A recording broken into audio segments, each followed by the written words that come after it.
What's up, guys? Give me a second. I'll get the music going, and then we'll get rocking for today.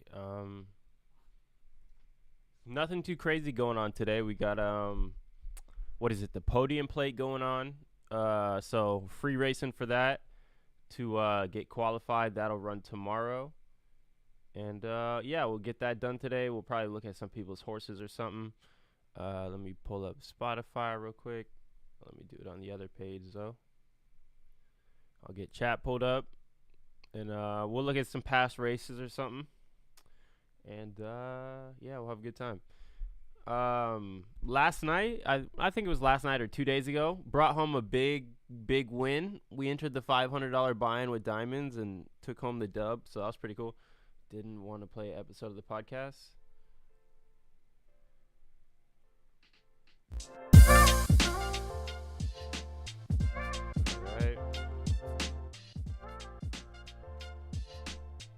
All right, cool.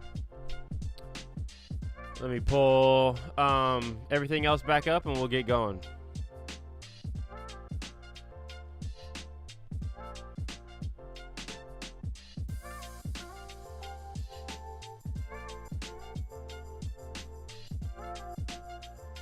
What up, 530? How you doing, bro?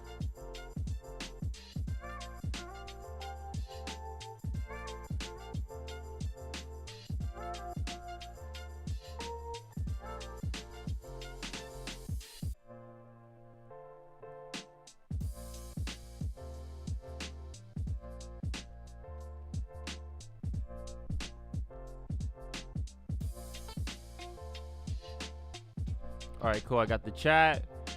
And we will go to, we'll keep it on Zed Racer. If we can toss diamonds into any paid races today, that'll let us know. And yeah, we'll get started here in a second.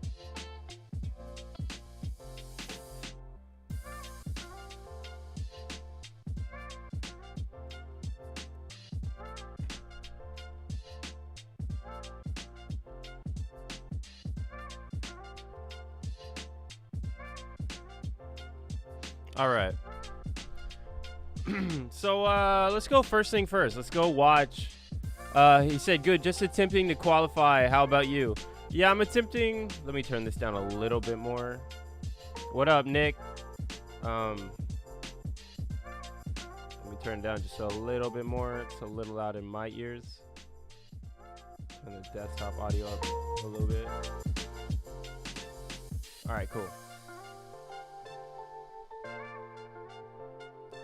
What's good, Nick? What up, Smoking Stables? How you doing, bro?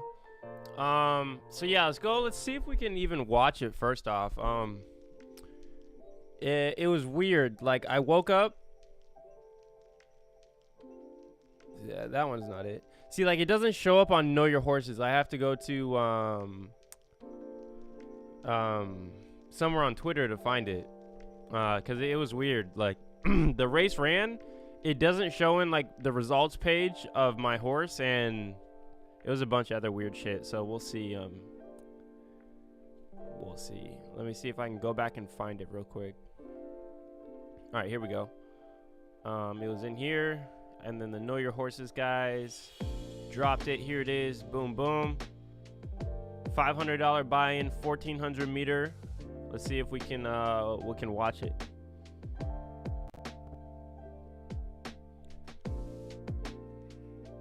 I had like 520 bucks in my account, so I entered this race, had like 20 bucks left. I felt fine. Like, I grinded it up to the $500 buy-in. We've grinded my account up to the 500 bucks. So I was like, you know what? I'll do it. I like to do it when he's coming off of like losing streaks mostly. So if he's coming off like two 12th place and like 1 9th place, I'm like, all right, yeah, let's go. Like, I'm down to toss him in these $500 buy-ins just because I feel more comfortable that he'll perform and pull the left side of the U shape. So there's some heavy hitters in this one. We had Dez, Chromatic Theory, Planet 9, another super good Z2 home team right here. Pearly Tour by the designer from Crimson Racing, and Staunch from KYH and Dingaling.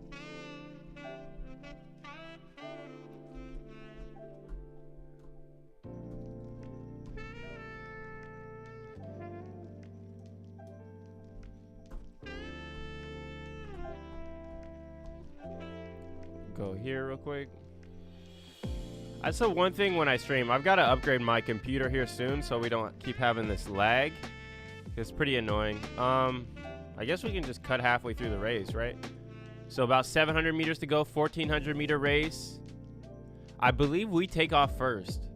We'll see. Yeah, we take off first right here. And normally when we do this, I'm not the most comfortable, right? Like we take off first, I'm like, oh shit. And especially like when you're in the sprinter distance and you got all these other horses in here, you're like, oh my goodness. So we had Staunch and Dez right on our tail, but we were holding a solid lead. These ones always make me nervous though, because it's like, man, you never know. I'd rather kick late, right? Like the type of wins I like is when Diamonds would probably be off the screen right now and he just slingshots, right? These ones are more stressful just because you have to hold the lead the whole way through. But we end up doing it.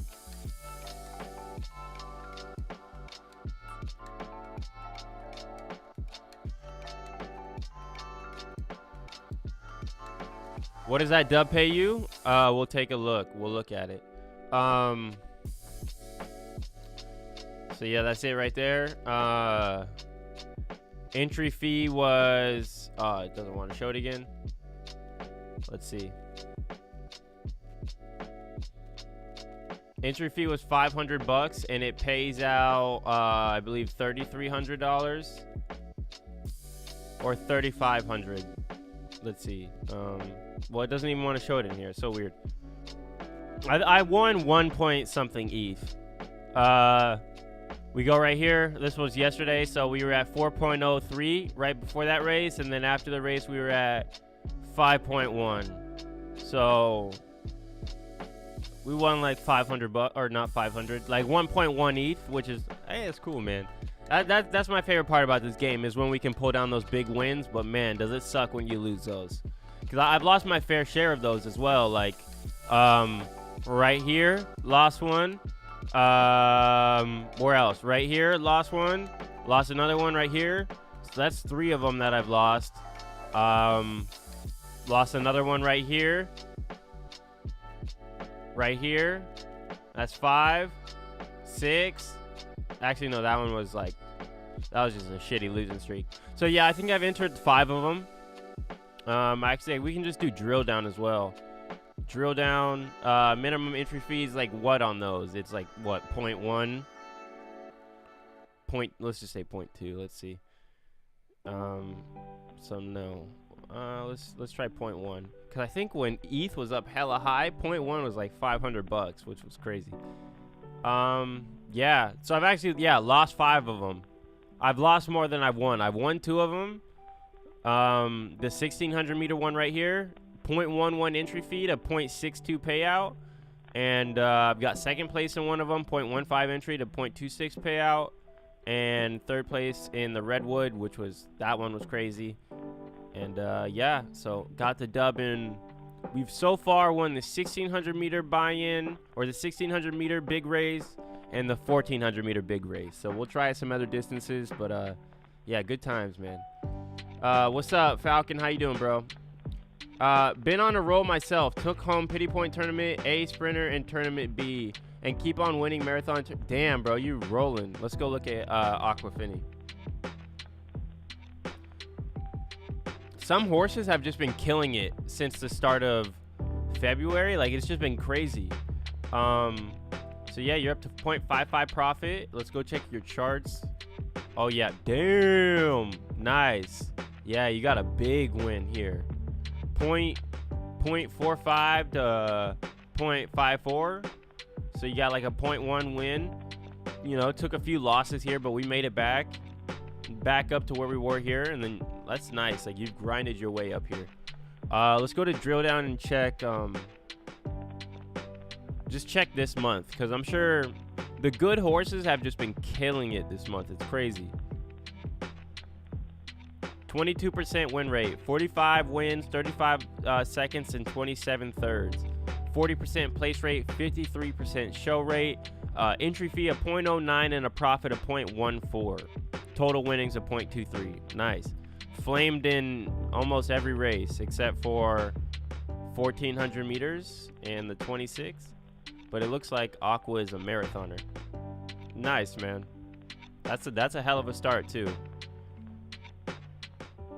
just good horses have been on one this month. Like, just straight up. Like, I'll go look at diamonds one more time, and then I'll stop talking about them. But, like, goddamn, I don't know what. I'm not complaining at all either, right? Like, but it's just weird. Because I think plus Discovery, like, that kind of boosts, like, these stats. But if we just go February, right? Like, if you look at diamonds, you're going to expect to see just a U-shape regardless, right? You're going to expect to see as much 12th places as you do first. But as soon as they hit this class reset, dog, like, he's just been fucking on a tear. 28% win rate, 37% place, 42% show, 0.05 entry fees to 1.5 profit, 283 ROI. Just been killing it in 14, 16, 18.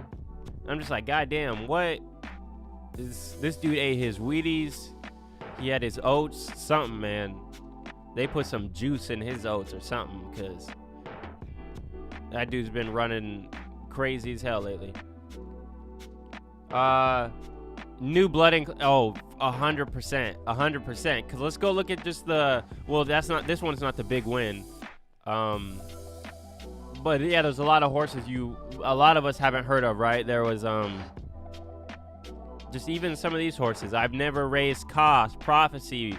I've raced Make an Offer. I've raced Bermuda Triangle. Don't think I've raced Taxman, Social Influence, First Courier. I've raced Saddam, Sarah Connor, maybe, and Jolly Rancher, no. So yeah, that is a great point as well. There's a lot of new blood in C1. So how do you guys feel about Discovery races sticking around? They dropped that on us, what, today? They said contract. Oh, they didn't post it on here. They posted it on Discord. So they're keeping Discovery races, or at least like a payout for them. They're dropping it to like $5. Is that what it was? So I don't mind. You still give people, like, you're still rewarding people for breeding, and then you're like incentivizing them to race their horse, and then if they win some money in those races, like, then they're incentivized to go doing paid racing or something like that. So I'm not mad at still having to Discovery race prize pools. I do think they're gonna incentivize Class 1 here soon. I'm not sure how they're gonna do it, but I think we get that here soon. Let me toss diamonds into this 2,000 meter.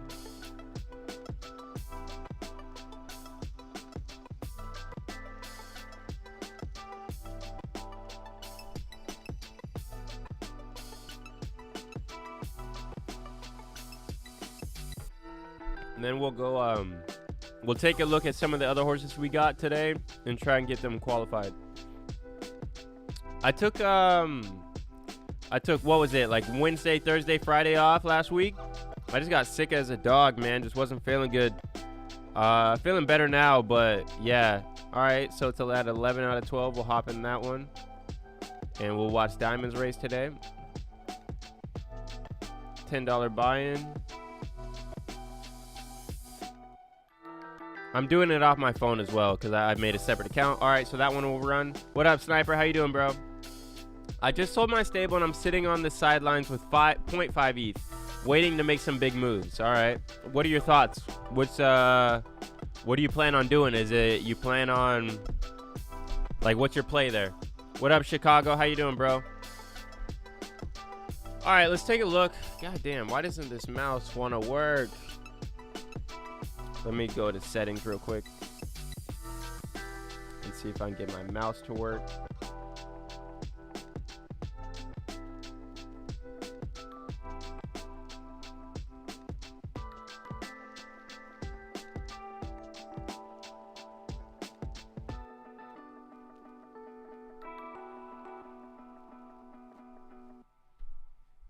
Is it connected? Hey, let's go. All right, we're connected now. We got the mouse rolling. All right, so if we just start in the main account, we'll see who we got qualified today. I did a breeding deal with who was it? Oh no, this was myself. So I bred demons like what, a few days ago. Hi-Ho Silver and Diamonds, same thing. I'm thinking of getting, probably moving on off of Hi-Ho Silver here soon and just picking another Z2 because honestly, like, I just have to find the right pair with diamonds, right? Like, if this second pair can't prove to breed anything with him, I should just say, hey, cut my losses, go UU on another Z2 and just be like, all right, if this one isn't good, same thing. Just rinse and repeat until I can find one that he matches up really well with. I haven't got any killer offsprings between that pair, but I'm going to hold on to them to see how they produce post-update. But let's just go to standings. I think I was racing him at Marathoners in 2,400 meters. Yeah, so he's at 4 races, 0.5, which probably isn't enough to cut it. But we'll see. We got one more race with Demons. We'll toss him in the 2,400 meter and see where he stacks up today. Chicago says yes, but also wait for breeding. Yes, sir. Yeah, we're waiting for that update. I'm just hoping. I'm hoping they don't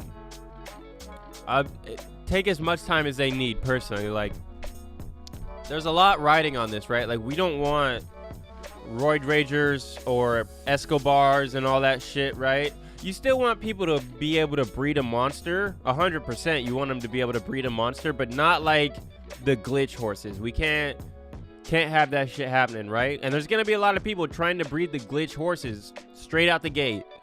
So Zed's got to get it right straight out the gate.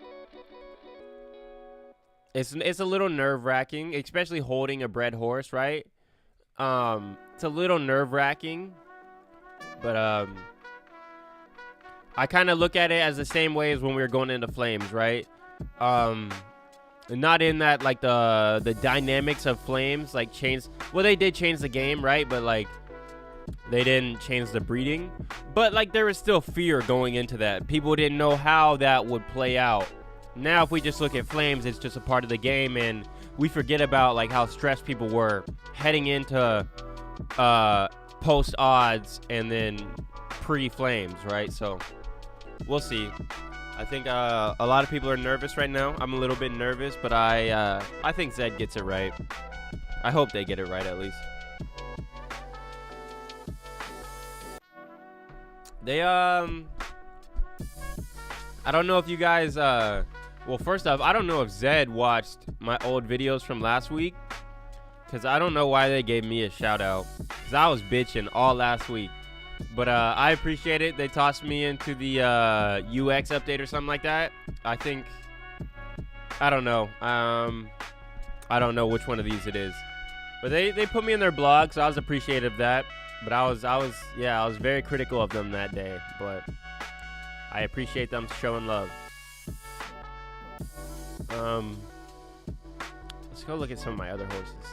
In Due Time, 4 out of 5. All right, so In Due Time and Dank Diamonds both still need to race today. Loaded Lux needs to race one more time, and Demons needs to race one more time. So we'll get all that done today. I got bored, bred my horses last night with tournaments winnings, and bought a Z9 Butte Gin Mare. Couldn't wait for the update. That's the hardest thing, huh, bro?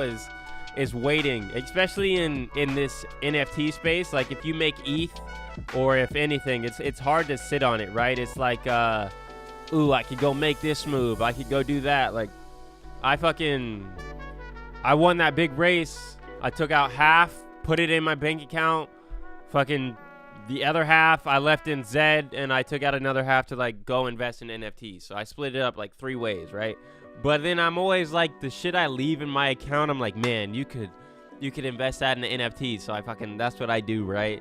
And so now I'm in a swing trade for like 6 days until next Sunday to hopefully that Atari project I was talking about. I do think that one's gonna have a run up, but that's just like me saying that it's hard to hold on to ETH, and it's just so easy to justify spending that shit. So I don't blame you, dog. Dude, I saw that. LOL. Nah, they didn't see. Yeah, 100% they didn't see, right? Like, I read this and I was like, you guys don't watch my content, which I'm fine with, right? Like, they don't have to watch my content, but I was like, man, I was talking mad shit, and then they tossed me in there. But hey, it's cool.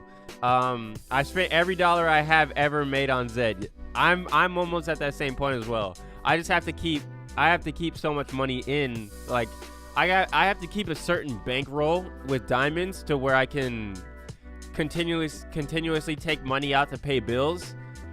But yeah, like diamonds is my savings account. I keep most of my money in there, and then whenever it comes time to pay a bill, I just take money out. But it's hard to sit on that ETH, man. It's hard as hell. There's just so much shit going on, right?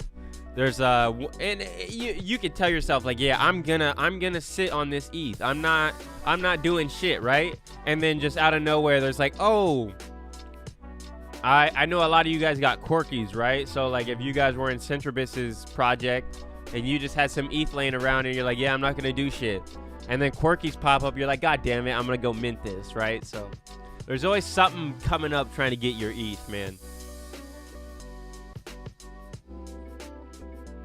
But yeah, splitting in thirds always helps.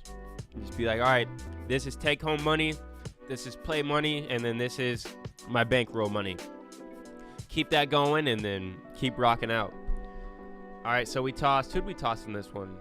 Dank Diamonds isn't even a 1,400 meter horse, but fuck it. Loaded Lux, does he need one more race as well? He does. I think he's an 1,800 meter horse though. We'll just toss him in the 16 so we don't have to fucking sit here all day.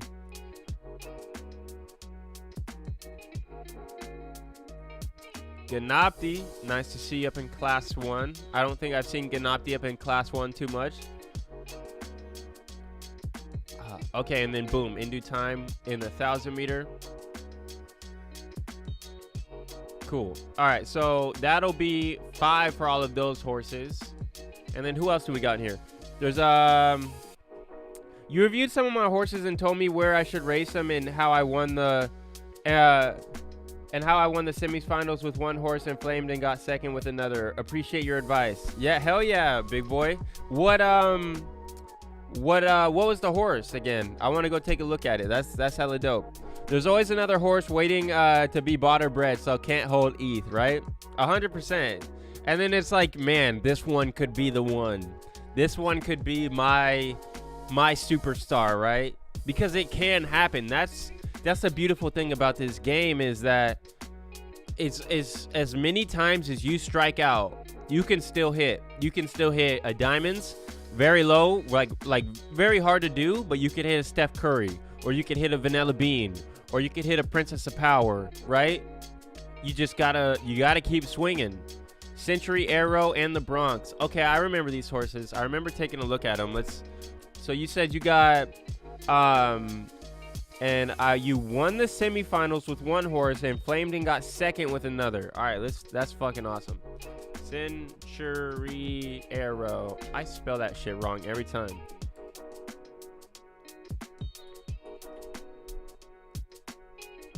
All right, Bangs Buterins, Century Arrow. Let's take a look. Which one made it deep into tournament? Was it the Bronx? Please give me luck to breed a pop with my Buterins. Let's go. Or a Steph Curry, bro. Something, but it's possible.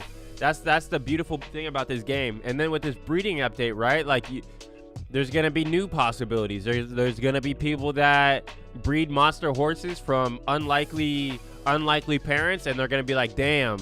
Well, first off, the value of those horses is gonna go up tremendously. Century Arrow. Let me just go to tournament. That's what I should do. But that's what's gonna be fun. Like, all right, so bang. You got a third and then a first. They got you in the finals, motherfuckers. Let's check it out. Proud. You were racing some beasts. Z1. Oh, yeah, you had some monsters in your race. Irene Dow, fucking high horse stable. That's funny. Dragon's Reign, Bobet by the designer, Bermuda Triangle. That's some pretty good fucking horses, man.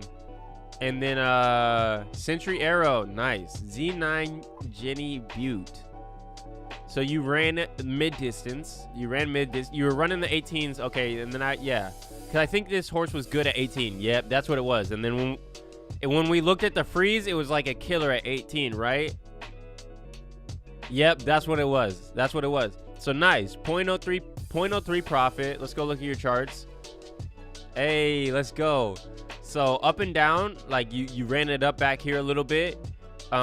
This might have been, what was this? Like when, I don't even know what that was, but damn, nice win, man. Nice win. And you can keep doing that, right? So just keep running that bitch back. It's Podium play today actually as well. So I'm sure you're fucking running your shit for today. That's a good way to start too. So how many races are you at? 12? Oh damn, you're thugging. Were you not qualified at 5? Is that why you kept running?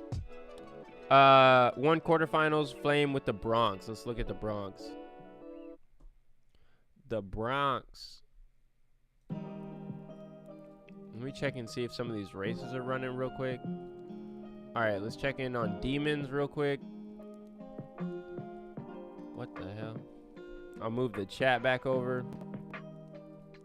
We'll wait for Diamonds to pop up. It hasn't made a sound yet. Oh. Oh, is he running? Oh, damn. Come on, Zed Racer. It's buggy as hell. It's probably my shit's buggy, though. Oh, my goodness. I have got too many pages open, ladies and gentlemen. We'll just watch it on the Zed page then. Next to run. Class 1, 2000. Oh, it must have already ran. Alright, well, we can just check the results on that one, I guess. I do have to upgrade my shit here soon.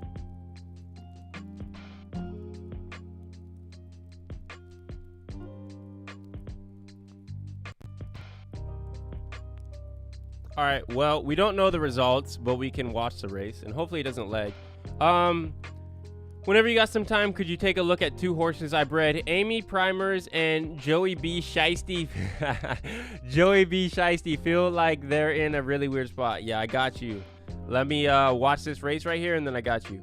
All right, so Monty, Star Strider, and Chromatic Theory pulling flames in a 2,000 meter $10 buy-in. We got Big and Tall. We got Star Strider, Chromatic Theory, Evergreen Gates. Great horse. I just feel robbed anytime I see this horse. I'm like, that horse should be in my stable. But I do not have the money to buy that horse, and I would not trade anything I have for it. Okay, so let's see who wins this race. Down to 600 meters to go. Diamonds is right here. We got Big and Tall in the lead. Star Strider's coming up nice and quick from the back. Monty's coming up nice and quick as well. Still falling back with Diamonds. Let's see if Evergreen Gates gets a crazy kick back here. That's a nice kick. 400 meters to go. Let's see if Evergreen catches. Monty's still holding a nice commanding lead.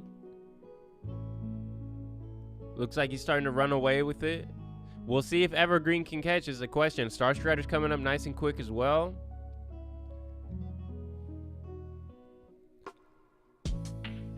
Okay, I can move the chat now. Let me pull this shit over here. Bang, bang. I'll make it a little bit bigger. Oh, he came up with the catch. Nice. Evergreen Gates, Monty, and Star Strider.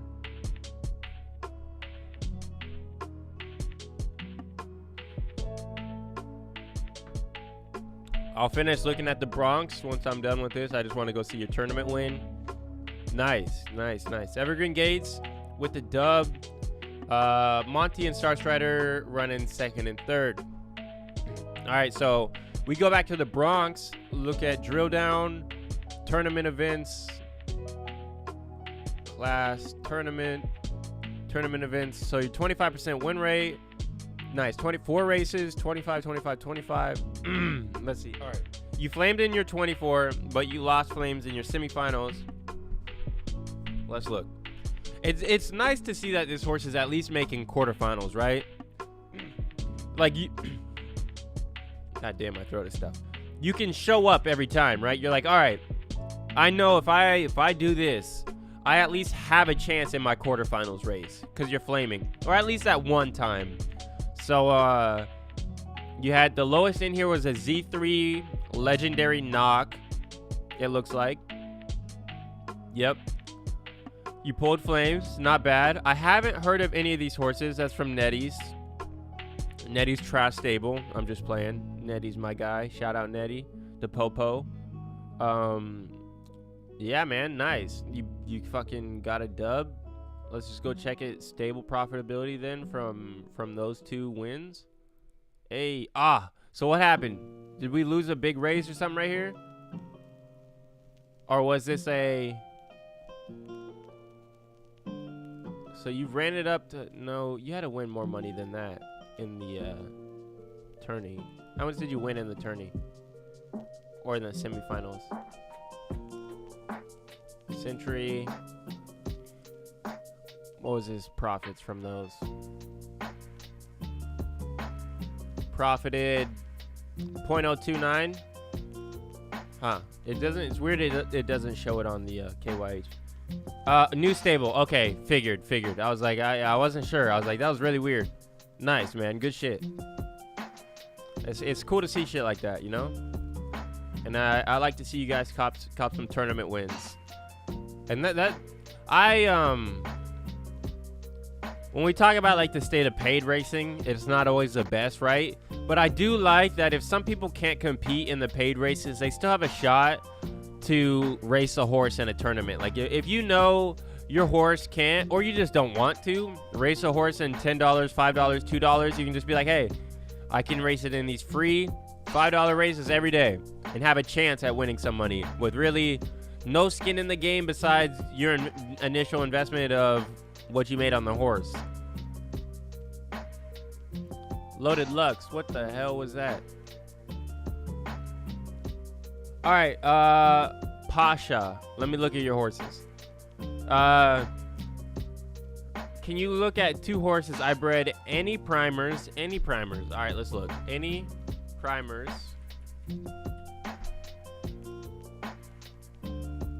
Playboy Mansion. All right, nice stable. I like the name. So you got a 14% win rate, 24% show rate, place rate, and 31% show rate. 0.12 entry fees with a 0.07 profit.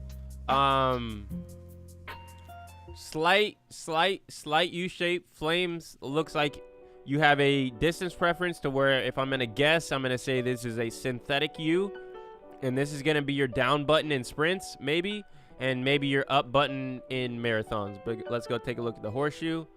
Potentially. I don't know, actually. So you're good at 2,200 meters. This is kind of weird though, because it's like you want to see this kind of flatten out and then pick up back here to really give you a definitive U shape. But it kind of gets wonky in here, right? But that's not bad. You want to see more wins than anything. So now this is interesting. You might be more of a U shape here, more of a stronger U shape, but you still gotta test that out, right? Maybe potentially what I would do with this horse, just try maybe 1,200 meter freeze. Like I would just try like 4 of them, just to see if you can get 10 through 12, and then you're just like, all right, cool. I can down button in here, and then I can go up button potentially in these 2, right? So, and I don't down class at all either, so I'm probably the wrong guy to tell you how to do it. But if I was gonna try, like, I'd probably, like, if I had this horse, I'd probably try it at 1,200 and 1,000, a little bit more, just to see if it's very consistent down button. And then from there, I just go down, down, down, down, down, and then work your way up from the lowest class that you can. Been running, yeah, this is where the Maristay memes to dreams is my main. All right, been running 1,000/1,200 meter today, getting 11 to 12 in all, basically. All right. Yeah, so, yeah, I would take some time to down class in. Keep doing the 1,000 and 1,200 meters. You're in class, what is that, 4? Let's look. No, you're in class 3. So you're in class, yeah, you're in class. I don't know why that shit was so hard to see. I would down class some more. Just keep down classing, and then, probably run it back up at 22 through 26.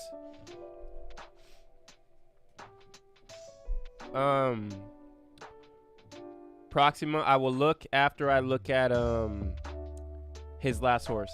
Hey man, if you get a chance, can you check out Karelin City Gym Leader? I bred him recently. He won his quarterfinal pity, but I don't know if that's all just luck. Yep.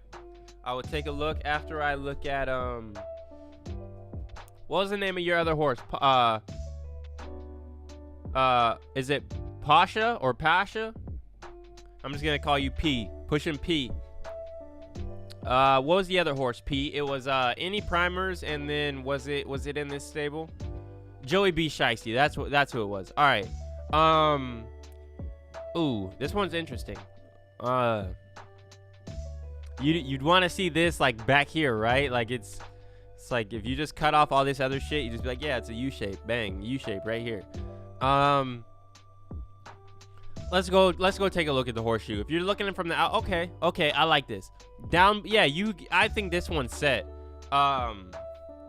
You down button at 1,000 and 1,200 meters all day, and then you go up in 26 all day. That's it right there, all day.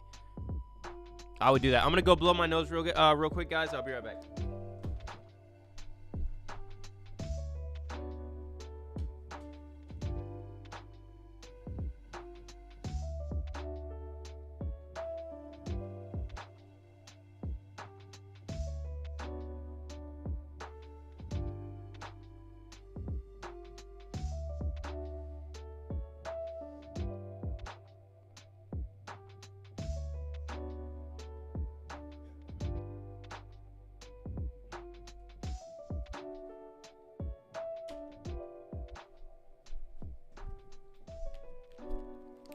All right.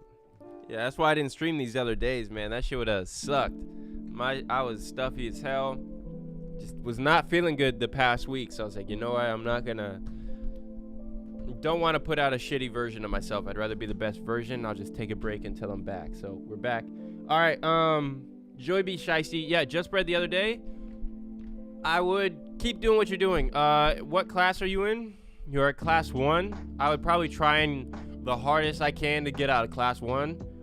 And then when you see a winning tournament or something like that, like down class, and then when they announce the next keep on winning cup, which they probably already have, I haven't looked at the tournament schedule this week. Where's their blog at? Product? No, it's latest news. Okay.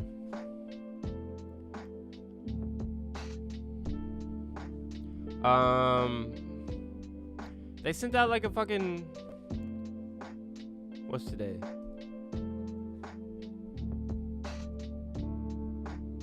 Oh, they didn't, it's on Discord. Oh, but here's where they shouted your boy out. If you're looking for a fair and balanced coverage, all right, I guess I give them fair and balanced. I give you my opinion, you know? So I guess you can call it fair and balanced. Finally, just bred finally in 2 now. All right, yeah, just keep working your way down. I'd say get down as low as you can. And then from there, once you get down as low as you can, run your way up. Either if you want to run paid racing on the way up, you can do that. You can do a combo, right? Like if you're down in class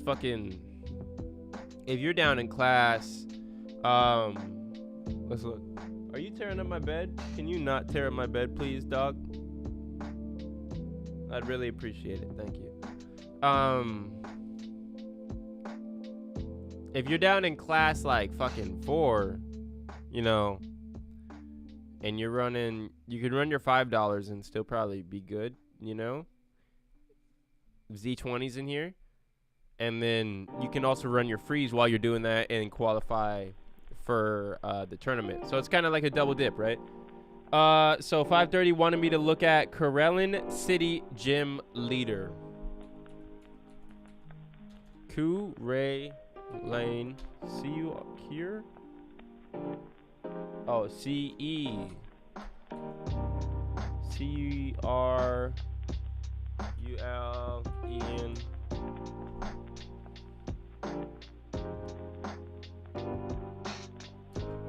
City Gym Is this like is Corellan City like? I'll just fucking look that up. Is this actually like a place? CER. I don't know why that's so hard to spell.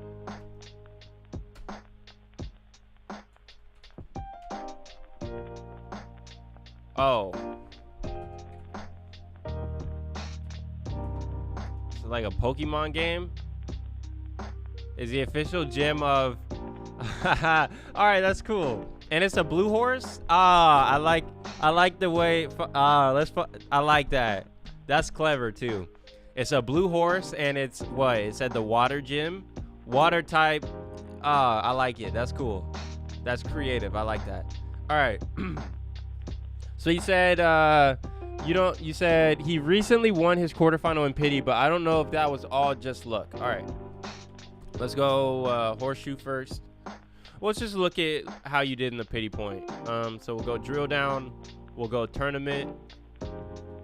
That's super creative though. I like how it's blue. You went with the water Pokemon shit. That's cool. All right, so no flames, but you copped a dub. All right. Those ones are hard to identify, right? Because it's like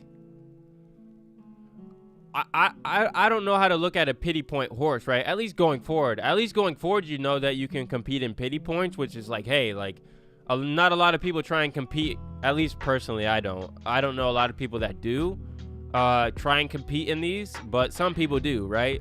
So if you know you have a horse that can compete in these, you're just like, all right, I'll just run this horse for a pity point. But if we're looking at any other distances, I don't know. I'd probably test out all your unraced distances, like just test out every other one, or just stay where you're at and wait for the next pity point. Because like if this horse doesn't have a down button and you start winning some races, like you might get stuck in a class. I don't know. It's hard to gauge the pity point horses, I guess. I would just say keep it for the pity point. Like if you know that you can win a pity point race, I would just keep that shit, you know?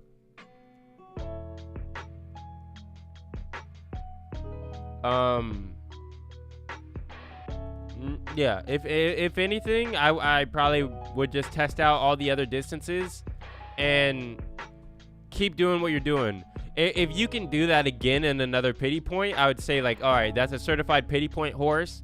You could either brand it and sell it as a pity point horse and be like, this horse is won quarterfinals, and then depending on how far you go in the next one, it's done this in the quarterfinals or the semifinals of the pity point, but this horse is a certified pity point, possibly, right? So I'm not too sure. That one's hard to read.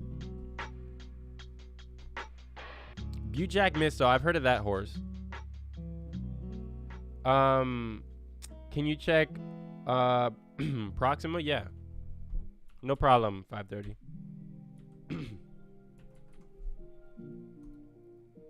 12% win rate, 19% plays, 27% show out, 164 races, 0.03 entry fees with a 0.01 profit. You've got a Z6 Jenny and a Z4 Leg Zabo. You're flaming the most at 14, 16, 18, and it goes down from there. It looks like you're very had some solid win rate. I'm not sure if this was early on that this horse was winning. Let's just go take a look. So the horse is good at it's winning at 16. Kind of hard to tell. I'd play this one out some more just to see if it starts to turn into a U shape. Because if you get 3 wins here and then like 2 more losses here, you know, it's like 5 and 5, and it's like, okay, well, that's starting to look like a U shape. Same thing with here. If you get some more wins on this side, this could turn into a U shape. But you really got to get the wins or the 12th places on those ones. This one is hard to read as well, because with every win, it's like it's equal on the other side, but it's not like a definitive U shape because there's a lot going on, right? There's a lot going on over here. You'd like to see, instead of like all of this, you'd like to see just bang and bang. But let's look at freeze. Let's maybe take out Pades and see how the horse doesn't freeze.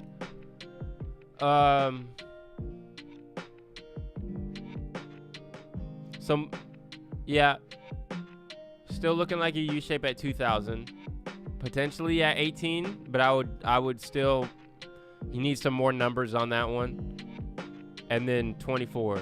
So if I was gonna race this horse, I'd probably go 18, 2,000, and 24. Test and see if those turn out to be U shapes. If one of them doesn't, move on to the other one, and if none of them do, you said, has this? Okay, this horse hasn't competed in a tournament, I don't think. Let's go look. Okay, so no tournaments for this horse yet. But let's go back to freeze.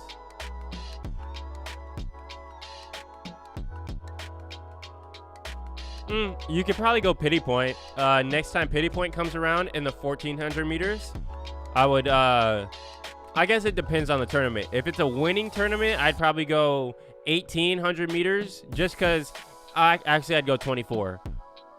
If it was a winning tournament, I'd go 24 just because you have like some wins, right? So if I was trying to race this horse in like a winning tournament, I would go 2,400 meters because this is going to be the playoff distance as well. So if you can figure out that you're good here, and then this is the one where you have to race here, quarterfinals, semifinals, finals, and you know you're good, like you can rock out from there. Same thing with 18. If you figure out you're either a super U at 18, that's where the quarterfinals, semifinals, and finals are going to be. Just rock out at that one. And then if a pity point tournament comes around, try 16. Check paid on the 16. All right.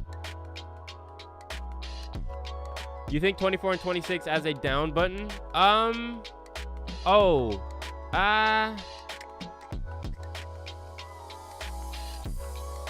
Damn. Okay, well, 16 with paid does look really good. It's just weird that it gets so noisy back here once you put in freeze, right? Because you'd think, no, it doesn't. 16 looks solid overall then. 16 to, yeah, well, this could turn into a down button. Like if it doesn't U-shape and it just continues to build up back here, I'd call it a down button. But I've seen this with like diamonds early on, right? Like he was just really unlucky, and so he had a bunch of shit stacked up over here. But then all it took was like 3 wins, and then it was really looking like a U-shape, right? So it could turn into a down button at 24. I just say you need some more races here. But 1,600 meters looks solid. Did I miss anybody? I'm thinking about buying this horse name Common Sense. All right, we're gonna look at it. All right, rule number 1.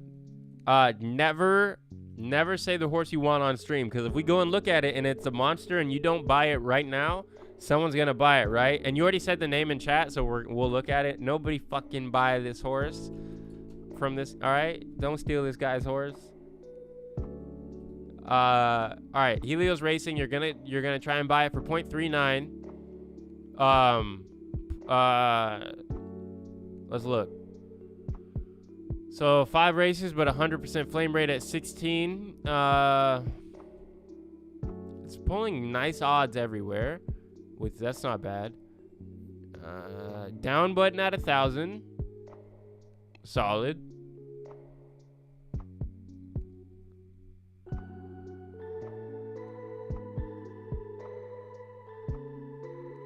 This one's hard to tell. The horse is good at 2,000 somehow. It's more of like a placer horse, right?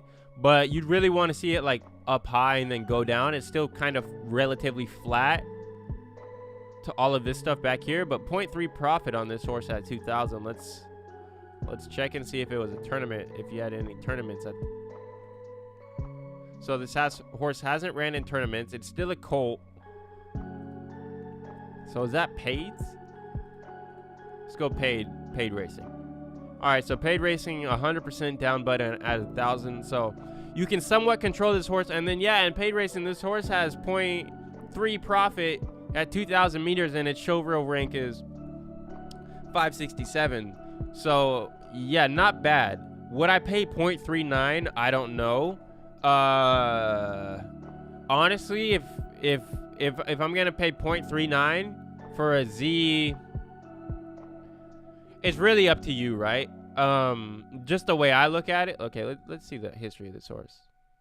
So it's been, when they list this horse? Last time it sold for 0.25, 0.2, 0.12. All right, so it's continuously gone up in price, right? From every person that sold it, they've always sold it for more money. So that's not bad. Oh, they lowered the price. So it's 0.332 instead of 0.39 is what it said on KYH. They lowered the price, so 0.33.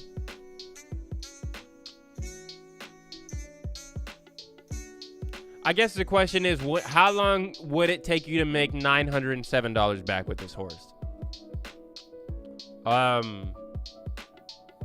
That's really the question you got to ask yourself. How long would it take me to get that back? Solid. 2,400 looks solid as well if they drill down on that one some more.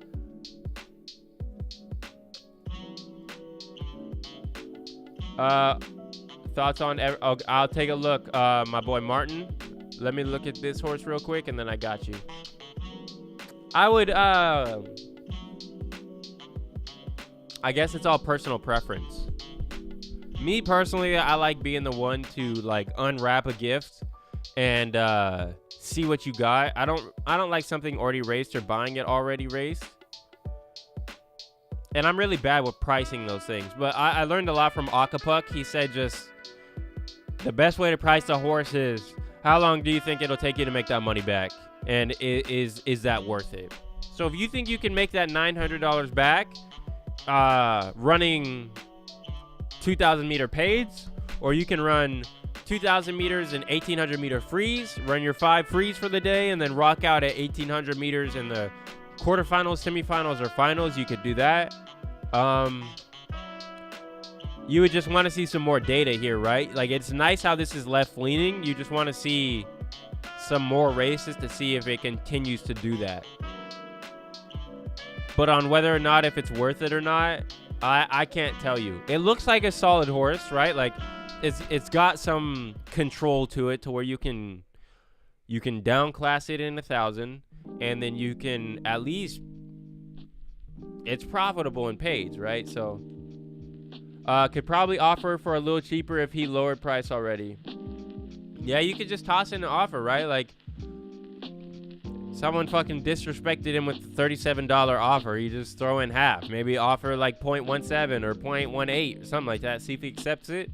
If not, it's not like a UU horse, right? So he's not going to go race it once you put an offer on it. So yeah, no worries putting an offer on this horse.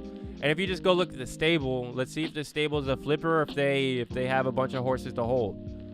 So they're in the Red Village. They got a bunch of fucking horses. They're in the Riot Racers. Let's just go look at their activity and see if they sell hella horses.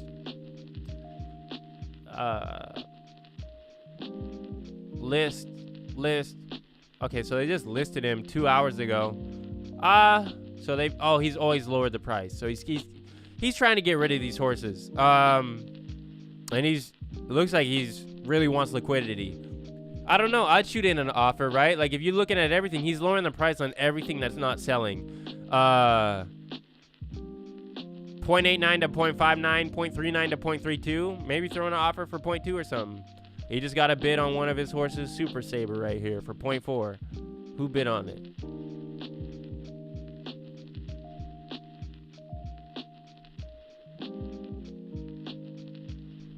I don't know. Yeah, I would shoot some offers at him. If you see he's a motivated seller, those are the best guys to buy from because they'll sell it to you at a cheaper price and they're motivated to just move on. And it looks like he needs some liquidity or he's just trying to move on from those horses. 0.25, nice. Let me know how that goes. Evermore, all too well. All right, let's look. Evermore, all too well. If you guys are still in here, hit the like button for your boy. helps us out with YouTube algorithm, all that good shit.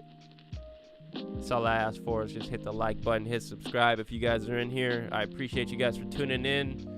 We're back this week, just solo streaming this week. Not too much going on. We'll wait for the what is it? The breeding update to have guests back on. Really no point in having guests on if like the whole game's gonna change here soon, because we could talk about like what we think's gonna happen, but I'd rather talk about like people's set in stone strategies, how their game changed on breeding, and just we'll see who's breeding monsters, if monsters are coming out. And so we'll get guests back on after the breeding update. Until then, we'll just go solo stream. We'll do shit like this. We'll race diamonds. We'll have a good time, all that good shit. So yeah, that's what we'll do. All right, Evermore, all too well. 14.8% win rate, 22.2% place rate, and a 30% show rate out of 162 races. You got a negative ROI, but let's take a look. So by the looks of it, this horse is a 2,000 meter and up horse. You've lost flames as you've got into the higher classes.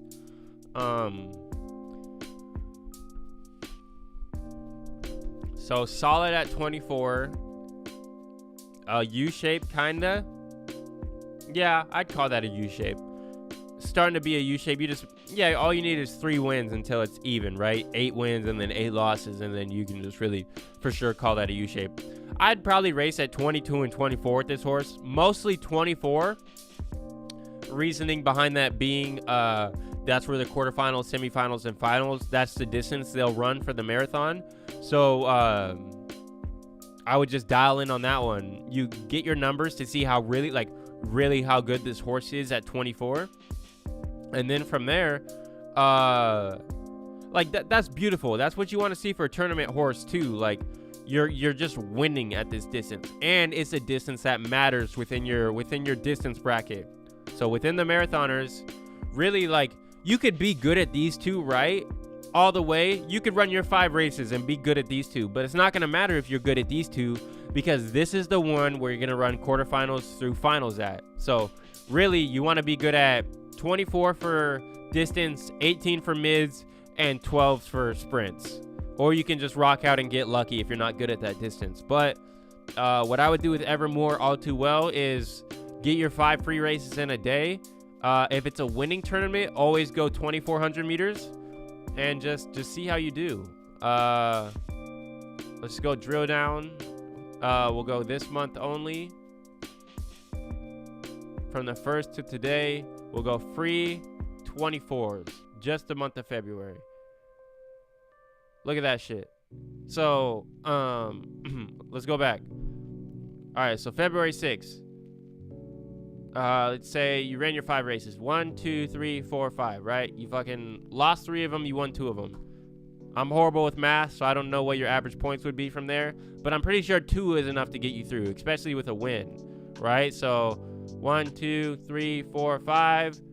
All right, that's the one tournament day. 1, 2, 3, 4. 1, 2, 3, 4, 5. Got 2 wins right here. That'd be enough to get you qualified. 1, 2, 3, 4, 5. You got a 1st through 3rd in there. Probably would have been qualified. Yeah, so I'll just keep doing that, and then rock out at 24. If you see that you can win in these free races, like, man, I would just, every day that there's a winning tournament, 2,400 meters, 2,400 meters, 2,400 meters. Get your 5 races in and then rock out. Where should you downclass him? Good question. Now, I'm horrible with downclassing, so maybe someone in chat will be able to see this with better eyes than me. I'd probably say 1,000, I guess. Yeah, maybe 1,000, because you've got more of like a cluster of them back here, or 18. That one's hard for me. You might have to ask someone in chat that one, because I don't downclass, like, I'm not good at it. But if I was just looking from the outside, I'd probably say 1,000 or 1,200 meters. Problem is, he classes up to 3 and then he loses. Yes. So then you know, like, all right, I know I'm a good class 5 and 4 horse. So if you can down class 12, Big Boy says 12. All right. So if you can down class, just try and start in class 5 for a tournament run your 5 races, and then you'll probably be in like class 4. This is what I would do. I would just take a break on everything with this horse. I would say I'm going to fully commit to getting this horse into class 5. Once you get it into class 5, be like, all right, now I'm going to run my 2,400 meter $5 races from here. So you're going to run your five races at 2,400 meter freeze from class 5, class up to wherever you class to, wait for the quarterfinals or whatever, and then the next day down class. Get yourself back down in class 5 whenever the next tournament is. Run back from that starting point. And then just always do that so you can keep yourself in those low classes and stay competitive in 5 through 4. And then you're just banking on getting lucky in like a semifinals or finals, which can happen, and then that's where you can win a nice pot. But that's what I would do. I would start in class 5, down class at 12 or 1,000, race at 2,400 meter freeze.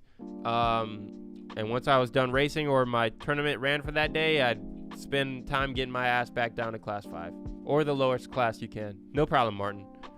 No problem, dog. That's what I would do. So let's go look at standings for our horses. What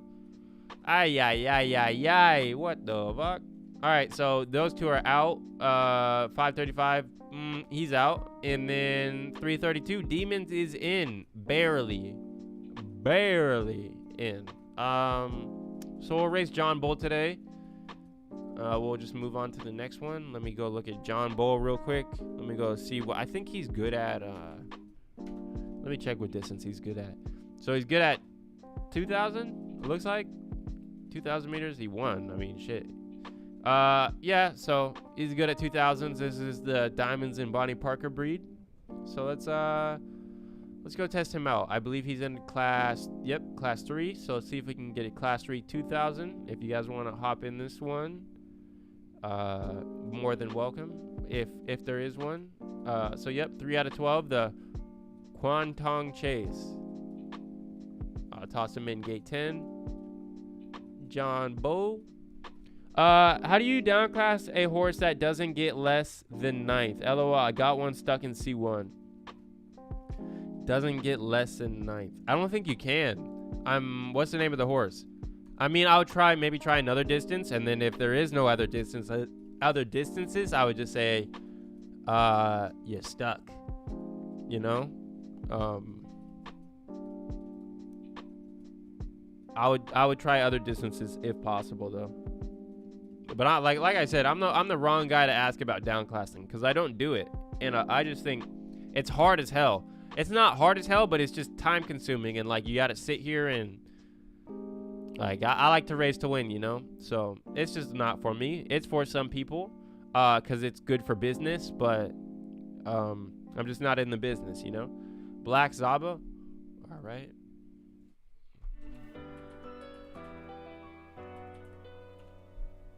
I think we raced last week, right? I think I raced Black Zaba last week. You're tossing it in races against me. 7%. All right, let's just go look and see where else you can downclass at. Ooh. Yeah, man. Damn. This horse might be a good breeder, though, because it's like, it's almost like left-leaning on everything. Like, no 12th place. This horse, yeah, it has one 12th place at 1,000. Yeah, man, that one's hard. You might have a good breeder on your hands, though. And you had a Z10 Zabo exclusive colt. So, I mean, just bring like a Genesis filly or a mare to it is what I would do. But, could be a good breeder.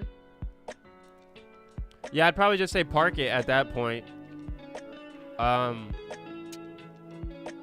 Park it, yeah. Park it and breed it, or move on from it.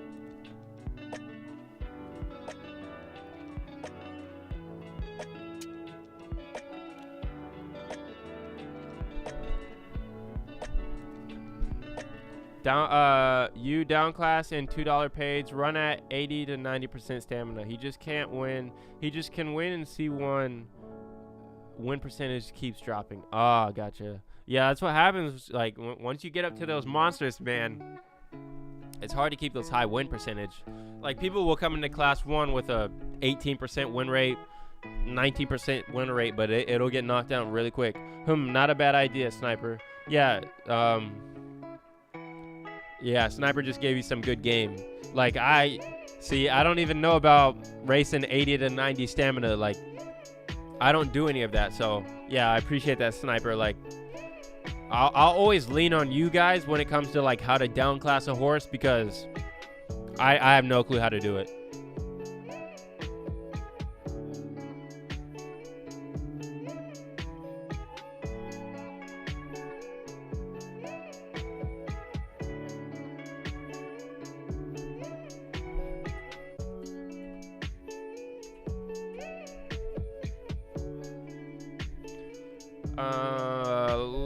What else we got going on? All right, so John Bull, we tossed him in the Class 3 2,000 meter. Right here. Who we got in here? Pimpin' Ponies, Eastbound and Downs. We got 530. Shout out with pure excellence. Haywood, Grand Stables and Bantucky. Shout out with Zoria. Miss Caroline Stables from Dumpy Dump. That's a nice name. M22 Racing, Bangs Buterins, American Royalty, and Ganapti Ashfa. I want to go look at Ganapti's stable. The name of that horse was Hala Dahara. All right. I want to just look at his stable profitability because this dude grinds like $2.50 races, $5 races, right? This dude he puts in work. I want to see how much he's made though. Yeah, my two horses will win nearly every race C4 and under, but it's mid as fuck after C3. Yeah. Yo, don't forget down classes from 7th through 12th. Oh, wow. 7th loses as much points as 12th. I didn't know that. I did not know that. So let's look at early. You can tell when there was no fatigue, right? Like when there's no fatigue and horses could just run 24/7. Look how much money dude was making, right?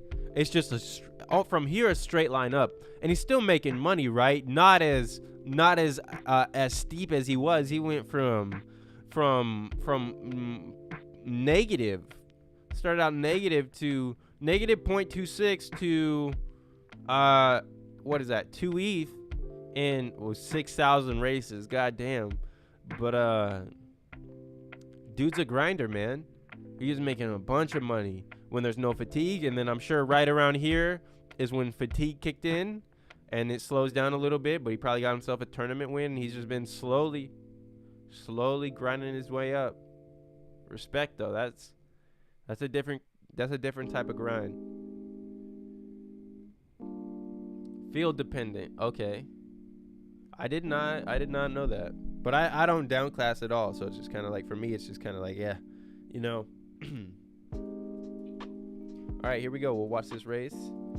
How you been, Andy Mack? You had any horses qualify for tournaments or anything? Won any big paid races? What you been up to, Mr. Mack? I don't think I've seen you guys for like a week. I took last time I streamed was Wednesday. So a lot's happened. What do we got now? Since Wednesday, what has happened? We were supposed to have the contract migration. What else? We got skins and all that shit coming. I got in days before fatigue update. People were just printing then. Yeah, it was absolutely like insane. And yeah, it was nuts. I'm not sure if that was still the time when like it took 3 hours for a race to run. I didn't like that. Like I absolutely hated that. But you could enter 3 races at a time with a horse. So like if you had a horse, you could enter fucking 3 races, wait 3 hours for it to run, come back and run 3 more. It was good times. But I think it's an ever-changing game. It's an ever-changing game, right? Like the game we're playing now probably won't be the game we're playing in 6 months, and you just gotta adapt. At the end of the day, you gotta adapt or die. So yeah, man. Either adapt, and some people adapted and they became tournament racers. Some people became just only paid racers. Some people. Hey man, so I ran my horses. I need to go blow my nose again in a second. Hey man, so I ran my horses up in Discovery to try and earn some cash. Now I'm downclassing like now I'm downclassing like fuck. Very bored of it, but they can't compete in C2 and C3. What's the name of your horses? And you might have to take them lower, you know, like you might have to take them down to C4 or something. I'll be right back.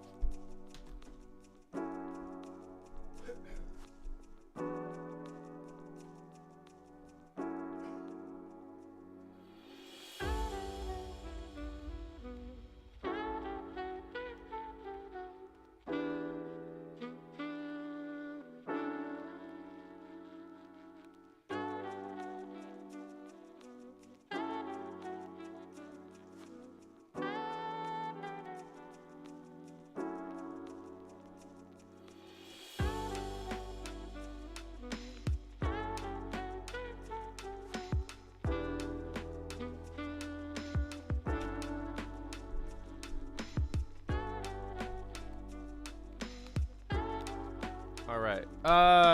I haven't heard anything about Supercoats in the skins update, but I'm hoping Supercoats get a visual upgrade as well. I would like to see that. Either like some sparkles coming off, like a cool trail from the back of them. Like, you know, when like every horse has their trail when they're running, it cool to maybe like see like a Nyan cat rainbow behind a super cat, or a Supercoat or something. I don't know.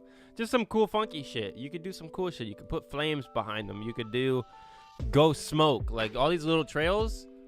Like, give Supercoats cool trails. Maybe give one of them smoke. Give one of them fire. Give one of them lightning. Give one of them, I don't know, whatever the hell. But you could do some cool shit. Come on. That koi fish is going faster than us. Oh, my goodness. I got to get a new laptop here soon. I need to stop buying goddamn NFTs and just fucking upgrade my shit. What up, Doughboy? How you doing, bruh? Yeah, I got 2 down to C4. LOL, 3 down to C5 and 3 down to C5 so far. Okay, so I've got 2 down to C6, 3 down to C5, and 3 down to C4. Nice. The koi fish is undefeated. Yeah, like in Rocket League. I don't really play Rocket, but yeah, they got shit like that, right? Damn, this shit is lagging. Cooling, bulling and cooling.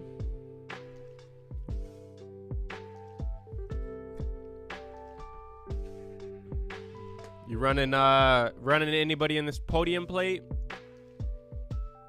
God damn. I gotta upgrade my shit here soon. Stream Chicken Derby beta for a few hours. How was that?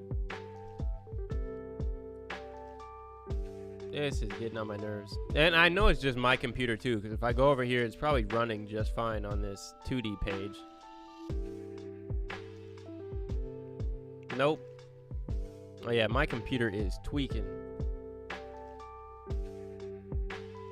Oh my goodness. All right, let me close out all these extra pages. Oh, it's already starting to help. My goodness. Heard you talking about downclassing, thought you might need some help. I need some help helping people, because I don't know how the hell to tell people how to downclass, you know? Okay, it's not just me that this shit's happening to. Smooth until the last 20 minutes of the session. What happened in the last 20? I got 1 qualified so far. Tom Collins in mids, C3. Game is coming along nice. Keeps freezing. All right, so it's not just only freezing for me. All right, cool. I'm gonna go look at his horse then. I got Tom Collins. You don't be taking my ideas with throwing that. Honestly, that's what I love to do is throw Z's on the end of names. Like same with diamonds, really. That's where I got it from. If I can't take a name, and if somebody already has it with an S, I'll just toss a Z on there. I mean, we're playing Zed Run, right? So it makes sense to toss a Z in your horse, but I like what you're doing with the Z's, because that's my plan for future breeds as well. Like I want to take cool names or like simple names and just add a Z on the end. All right, so not bad. You said you got this horse qualified. 15% win rate, 36% show, 42%, actually 36% plays, 42% show, 19 races. That's a nice fucking start. You said you got it qualified in mids. So far, Tom Collins in mids C3. Let's go drill down. Tournament. Bang bang. Okay, so you've got him today. You got him qualified for today. Oh yeah, there you go. Yep, 5 races, 290. All right, now let's look at how the horse does in 1800 meter freeze, because that's where we're gonna come down to. So if we come down to 1800 meter freeze, you haven't ran there yet, so you're solid at 2000. So like, we just gotta get lucky, right? We're gonna find out tonight too. So unless you run like a paid 1800 meters, then you'll figure that shit out real quick. Until then, it's kind of like honestly, I'd probably wait just to see, like, just to get the excitement of seeing, like, if your horse is good at 18. I'd probably let it rock out and just run it in the tournament and see how you do. If you're not good at 18, whatever, you know, like, you got it qualified at least. But I think you should be solid at 18. So you can either run a paid before and figure it out, or you can wait till afterwards and see how you do when the times come. I actually did copy you LML, but that's one of my favorite cocktails. Okay, for today, yes. All right, nice. Hey, man, I like it. Like with demons, someone had demons or demon, so I was like, all right, let me toss a Z on it. I was like, bang, it worked. Easy. And they look nice, right? Like, there's a few things that can add value to a horse's name. Lineage, name, race performance, breeding performance. So, like, if you have all of those in a package, right? Like, you're pretty much set. Like, if you got diamonds, you got a signature name. It's a short name. He's a breeder. He's a racer. And, like, if they're talking about that, you'll be able to, like, NFT the name itself. They said, like, if I want to maybe retire diamonds one day and sell his name, I could do that, or keep the name, right? So I think a good name is always very valuable, and I think throwing Z's on them is very clean. Like, it just looks nice. Yeah, I would so who won this race? It was Brown Rocket. 530 got second, and then Banks Buterins, nice, you got third. So John Bull got 6th in that one. I got 3 more races with John Bull today at what would we run, 2000. So we'll wait for another 2000 to pop up for him. Demons ran, John Bulls ran, Loaded Lux, High Hole Silver, Calico, maybe Calico. I think he's good at 1200 meters. Yeah, he's decent at 12. So we'll toss Calico into some 1200 meters, see if we can get 5 of those going today. Yeah, let's do that. I gotta figure out what class he's in. He is in class 3. All right, cool. So we're waiting for a class 3 2000 and a class 3 1200. Like you said, the Z goes the Z goes well with Zed. 100%, man. 100%. It just fits. It just fits. You just rock out with it. So, I can jump over into the breeding stable real quick, I guess, and look and see if there's anything in there. I'm not sure if there is, but it doesn't hurt to look. Since we can't find any distances or any races at our distance right now, we'll switch over to the breeding account and let's see how the females is doing.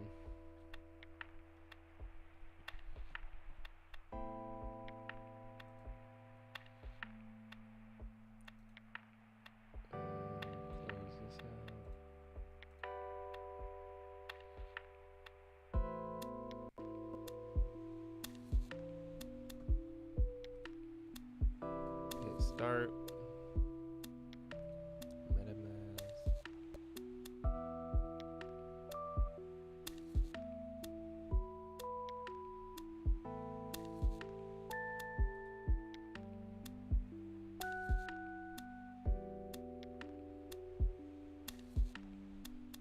What do you want, dog?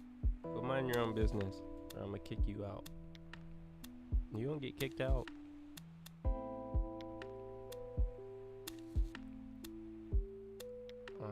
Okay. So we got Charlie Clips, Blood Diamonds, P&W, Mandela Effect, and Zed Daily in this stable. If I remember correctly, I believe Mandela Effect is the best racer in that stable.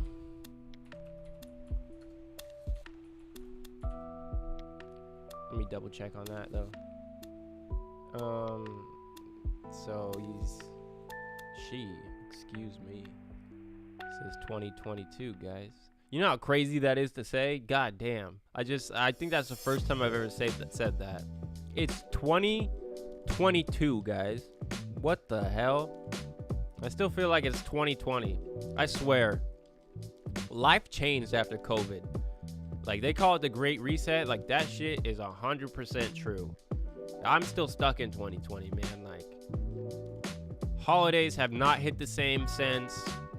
Birthdays, special occasions, just nothing feels the same. Like, I'm 100% enjoying life, but it's just, man, like, a lot of shit has changed.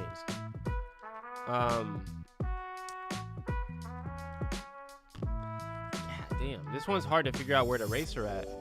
Maybe 16, but like, I like to race either at the distances that are gonna matter. If I'm gonna race a horse for a tournament, I either want to see him good at the playoff distances. So either 12 if they're a sprinter, 18 if they're a mid, or 24 if they're a marathon. And with Mandela, I don't have flame 50%, flame 50%. I don't know which one to go on this one. Saying our Chauville rank is better on I guess we'll just go for whatever one pops up. This is a class 2 horse. If we see 1800 meters first, we'll go in that one. If we see a 24, we'll go with that one, and we'll just rock out at that distance for today. If we don't do good at these distances, we'll just switch it up for the next one. Longest 2 years of all time, 100%. It's been crazy, man. So much going on.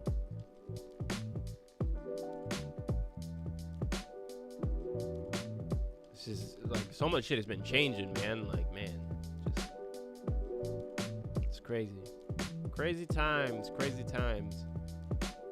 Makes you grateful we have like this as an outlet, you know, like finding.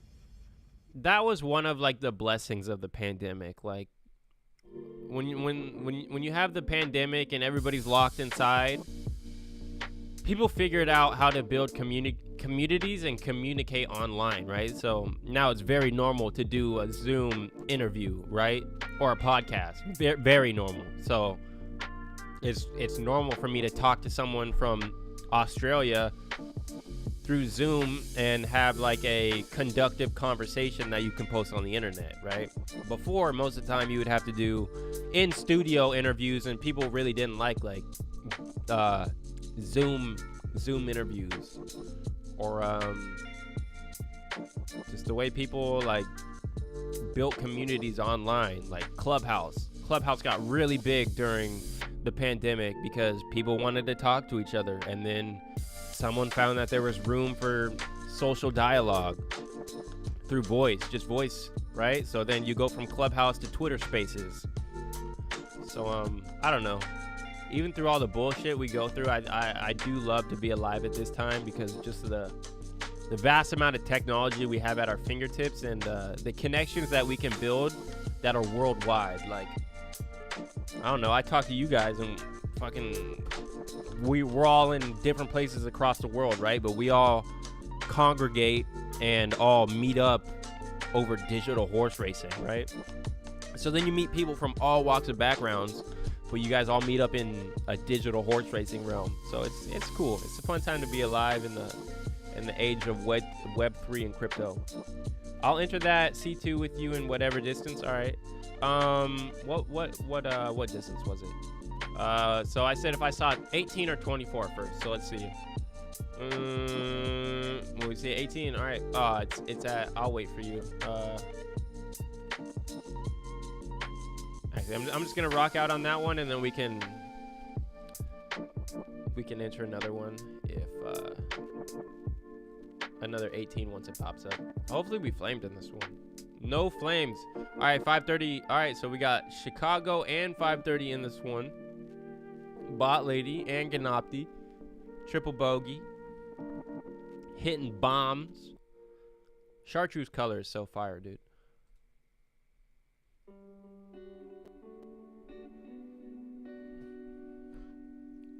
Digital horse racing, crypto, NFTs. Hell of a time to be alive, man.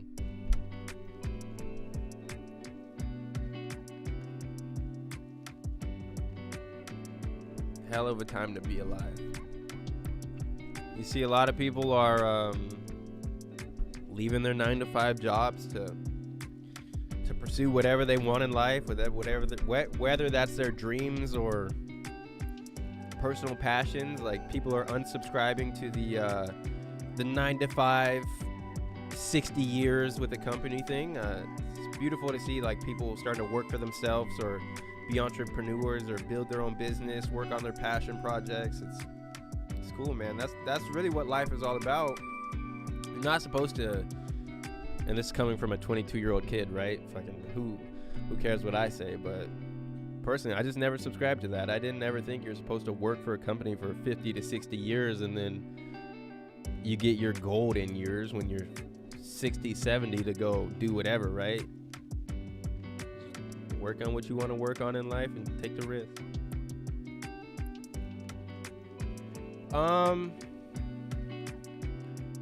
What we got? 1800 meter on this one. What time you ending today? I have no clue. Probably at like 11, something like that. Let me see. Probably about half an hour, something like that.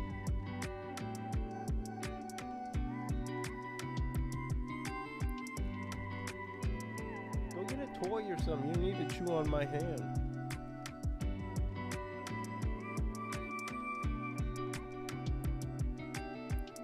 That's how they mold you? 100%. They mold you so you work for them.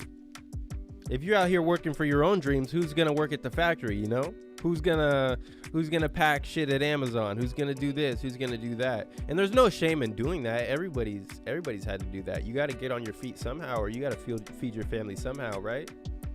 It's all risk. And it's safe, you know? The 9-to-5 it's a paved path for you. There's no sticker bushes in the way. There's no rocks in the way. You know what you got. You got your set schedule Monday through Friday. Boom, boom, boom. You got your insurance, your health insurance, and all that shit, right? It's a very safe route. And some people are more comfortable with safe, right? Because once you start working on your own shit, right? Then, especially depending like where you're at in life, like, if you have people depending on you, then it may be harder for that person than like someone that's my age, right? Because I really have nobody depending on me, and like I can take the risk like this of just quitting my job to pursue digital fucking horse racing and YouTube, right?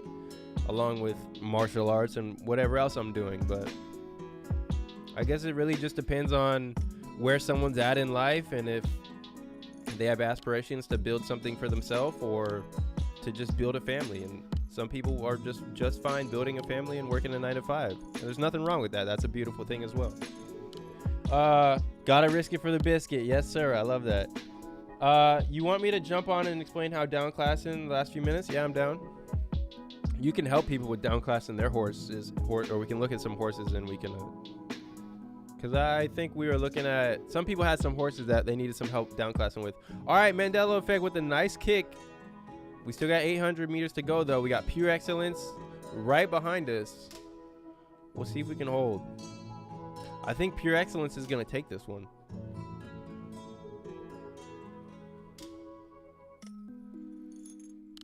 Looking like diamonds out here. Go, Pure. Star Search coming up from the back. Let's see if Pure Excellence can hold. Ooh, Star Search is cooking.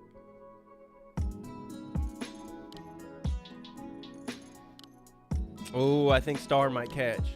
I think Pure might hold third, and Star and Ishbak are going to take first and second. Let's see if you can hold over Ish right here. It's coming down to the last 100.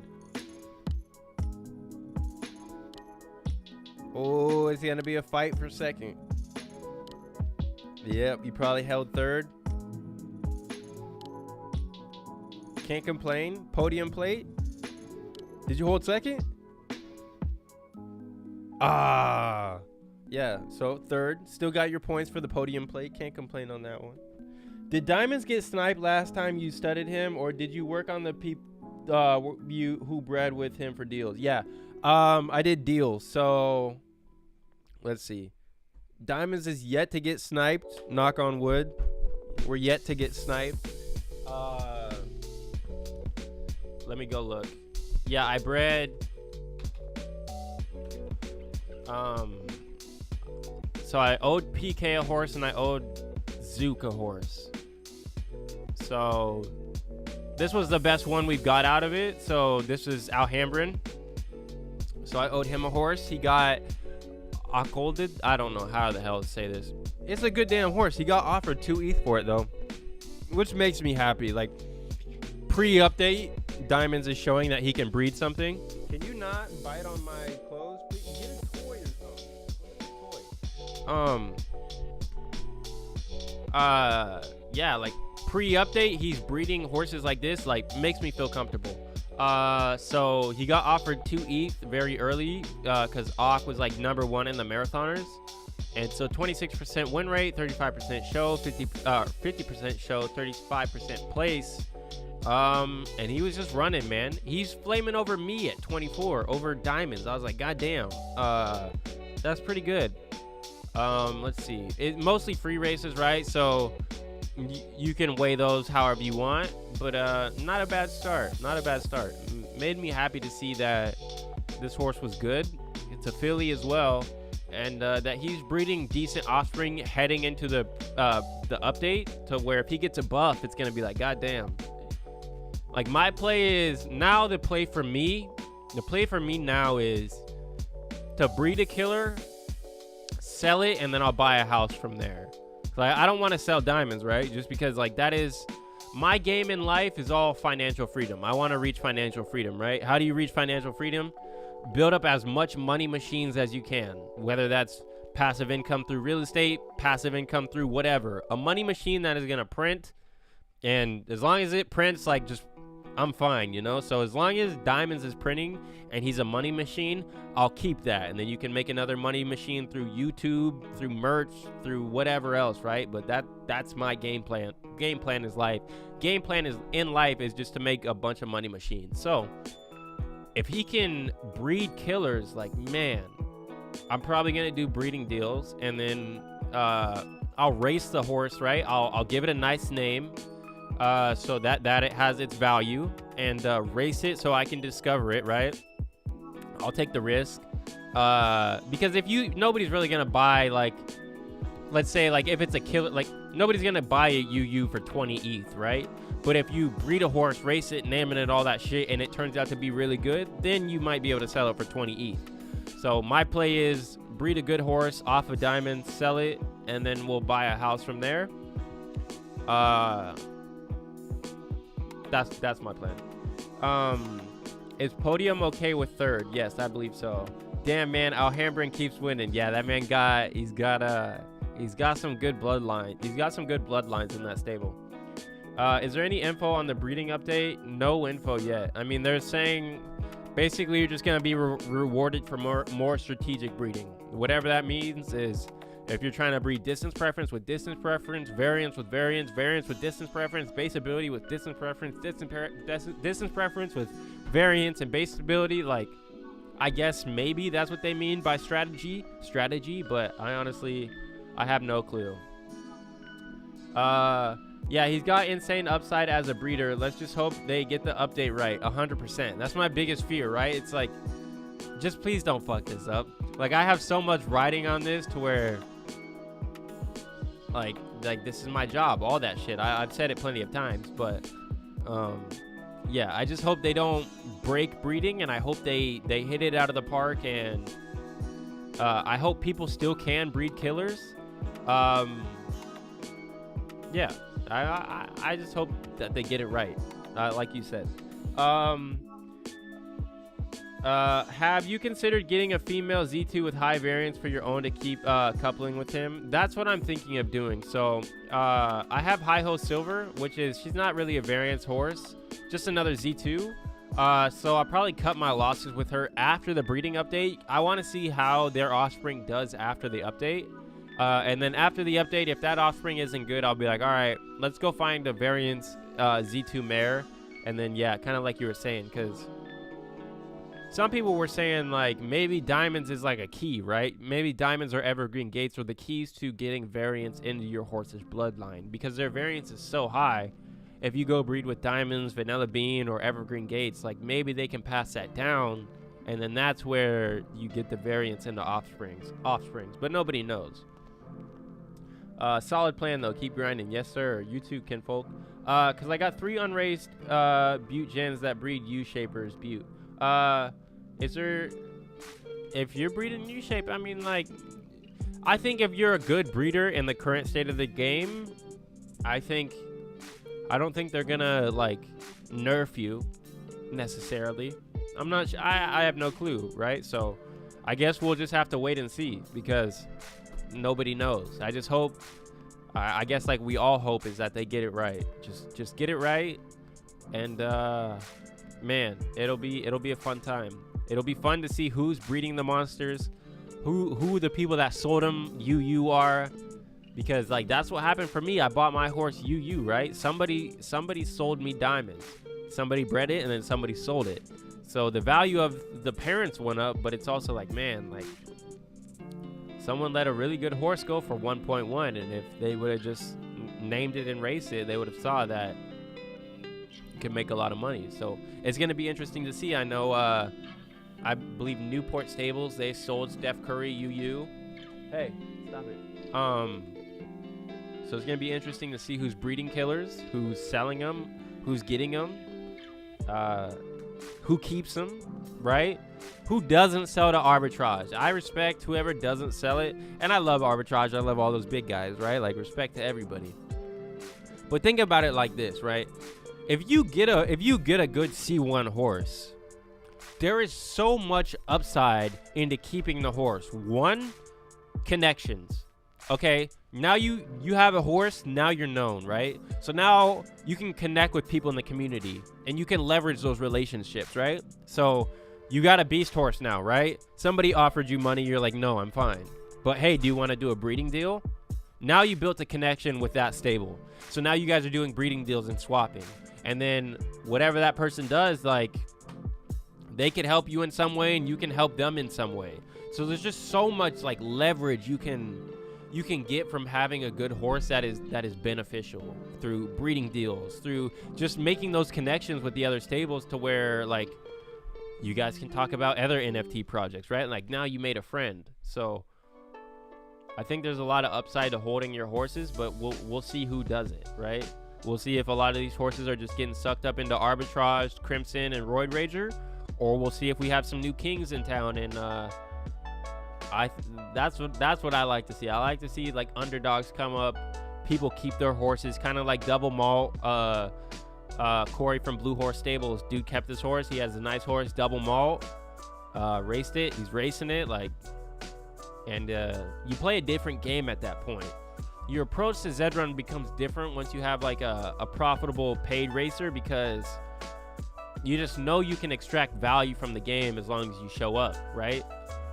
If you don't have a horse like that, you're just kind of, it's a different game is really all I can say. People that are playing this game for money every day, and that, like, wake up and try and extract value, are playing a different game from people that are still trying to get that first one, you know, that are just trying to grind in C4 or C5 or C5 and C4. So if they nerf my baby's breeding ability, burn. Before the update, would y'all pull a big move like getting a Finny Gin or Butte for breeding? Been thinking of it. Would I Finny Gin or Butte? Probably, just in case the market runs, like the market. Cause yeah, I probably would, because saying everything goes right, I still think you're gonna want those Genesis for breeding, right? And then so, like, if it's shown that you get the best offspring by breeding with Genesis, or you get a slightly better than average offspring by breeding with Genesis, I think the value of just floor Genesis is going to go up at that point. And so now would probably be the best time to buy. Please let Jose talk about downclassing at the end. Doughboy, whenever you want to come on, I'll just shoot you the Zoom right now.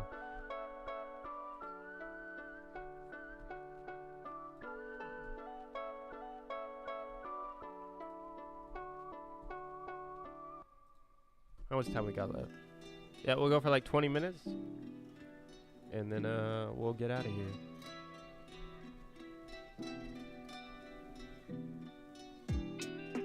Link me. All right, I got you. New meeting.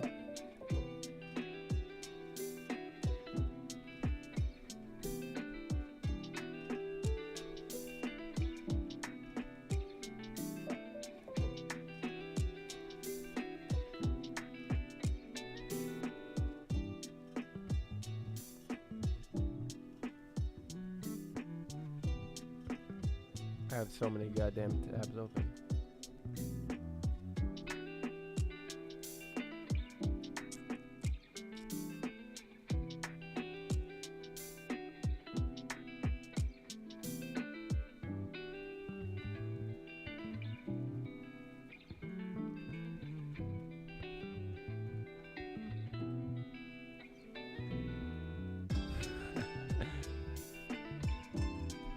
All right, I sent you, I DM'd it to you on Twitter. All right. Close out on that. We'll pull Doughboy up, talk about some downclassing.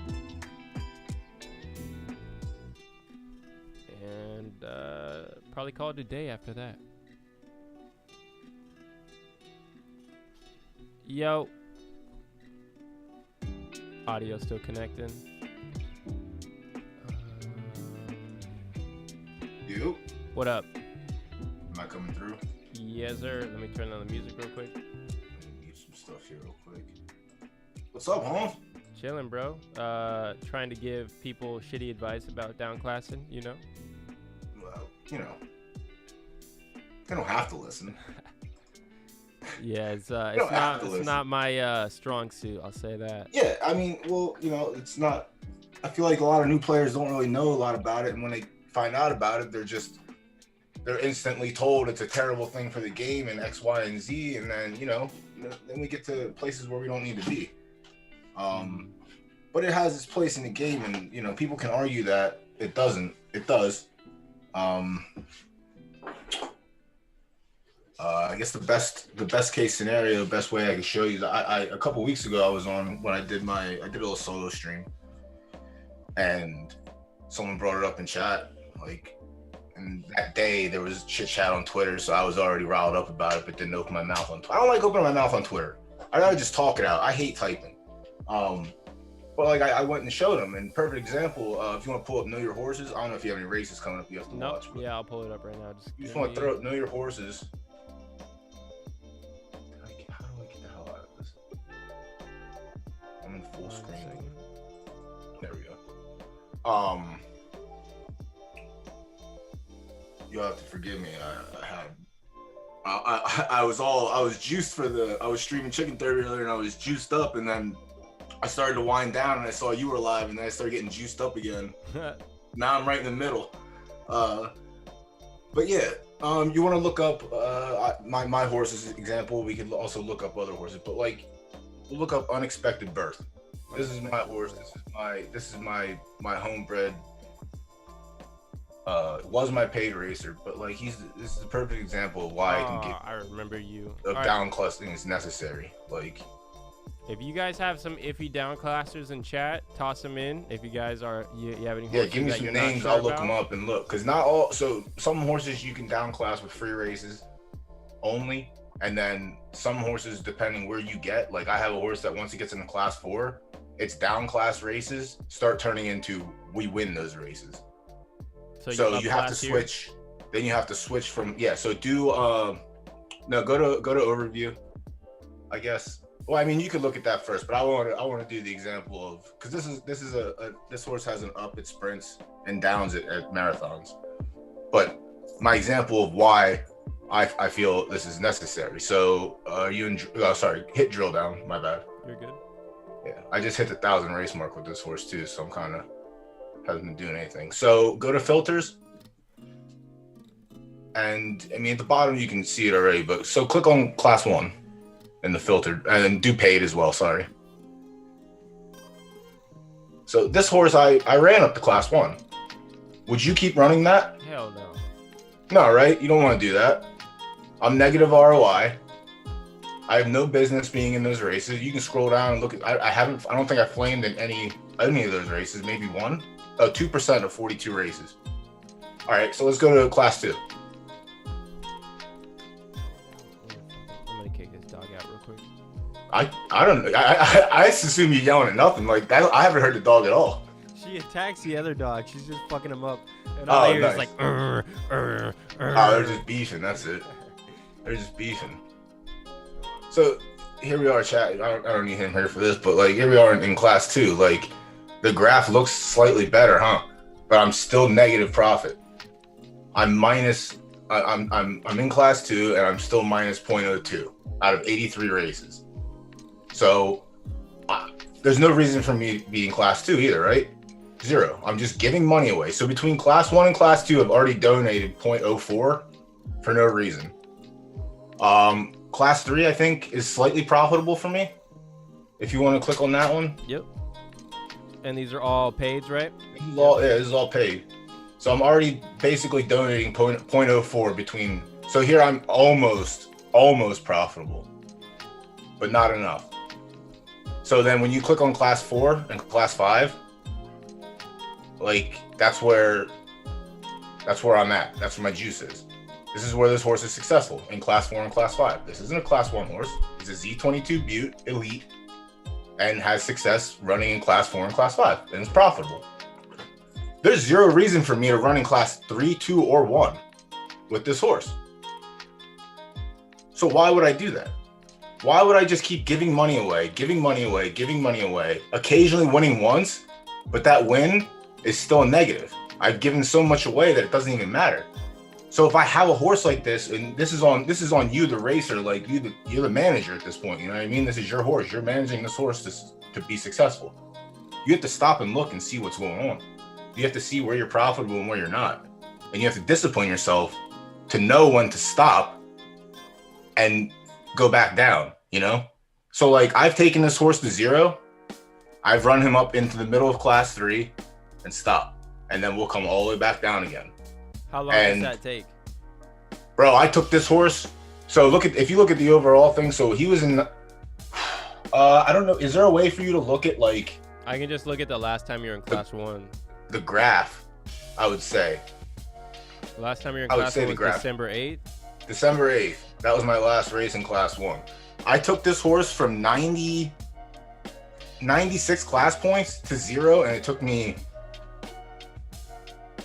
14 days, I think. Back in the old system where 12th was -4. Okay, it's not going to show us on Zed then if we look at the fucking... Nah, I ain't going to show. Are you still in Discovery for this guy? Bro, I ain't running these races. I ain't trying to bring, you know what I mean, your stream. Yeah, it's just this wasn't fun. This last week wasn't fun at all. Get your $20, bro. It's not $20 anymore. Now it's $5, so you win $3. Good point. So now it's even more worth it, huh? Good point. All right. No, like I used the first 5 on my killers to qualify for the last couple of tournaments, but like I ain't have fun doing this shit. I know what I have. Just reset my points, put me back in the appropriate class, and let us go from there. You don't need all this clicking. I know you need it, but you don't need it. Fair. So this horse, this is my upper and this is my downer. This is my LBJ goat. So if you look at his horseshoe now, it'll show you, you know, you'll see the ups, you'll see the downs, you'll see where the U meets the U, you know? So sprinting, 1012, that used to look so much cleaner up until that, whatever the fuck they did in November. Bro, I'm not even lying. If you look at his paid race graph from November, from whatever time to do like November 1st, I guess. Oh, I want to go before November. So we'll go August to November. So we'll go August to December 31st to see how you're doing before November. This might be right in the middle of my down class too. But so that's August to December 31st. Super strong at down classing. Yeah, I didn't come down yet. I was still messing around, I think. And then we'll go November. Oh shit. And then we'll go November 1st to today.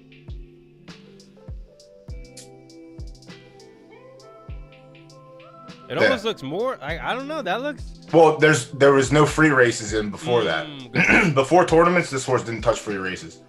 The only free races he ran were like when they had the open class 1, like, and you were still able, like, if I was in class 4, I could still join the class 1 free.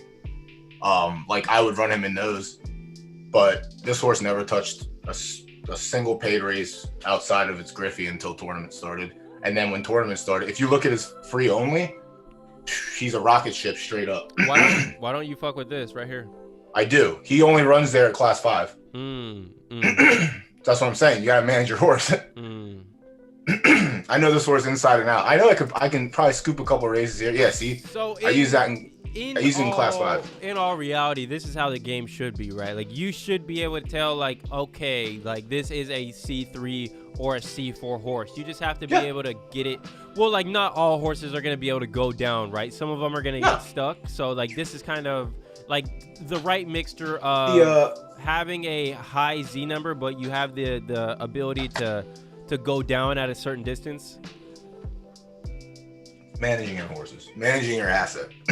But yeah, in free races, he's a monster.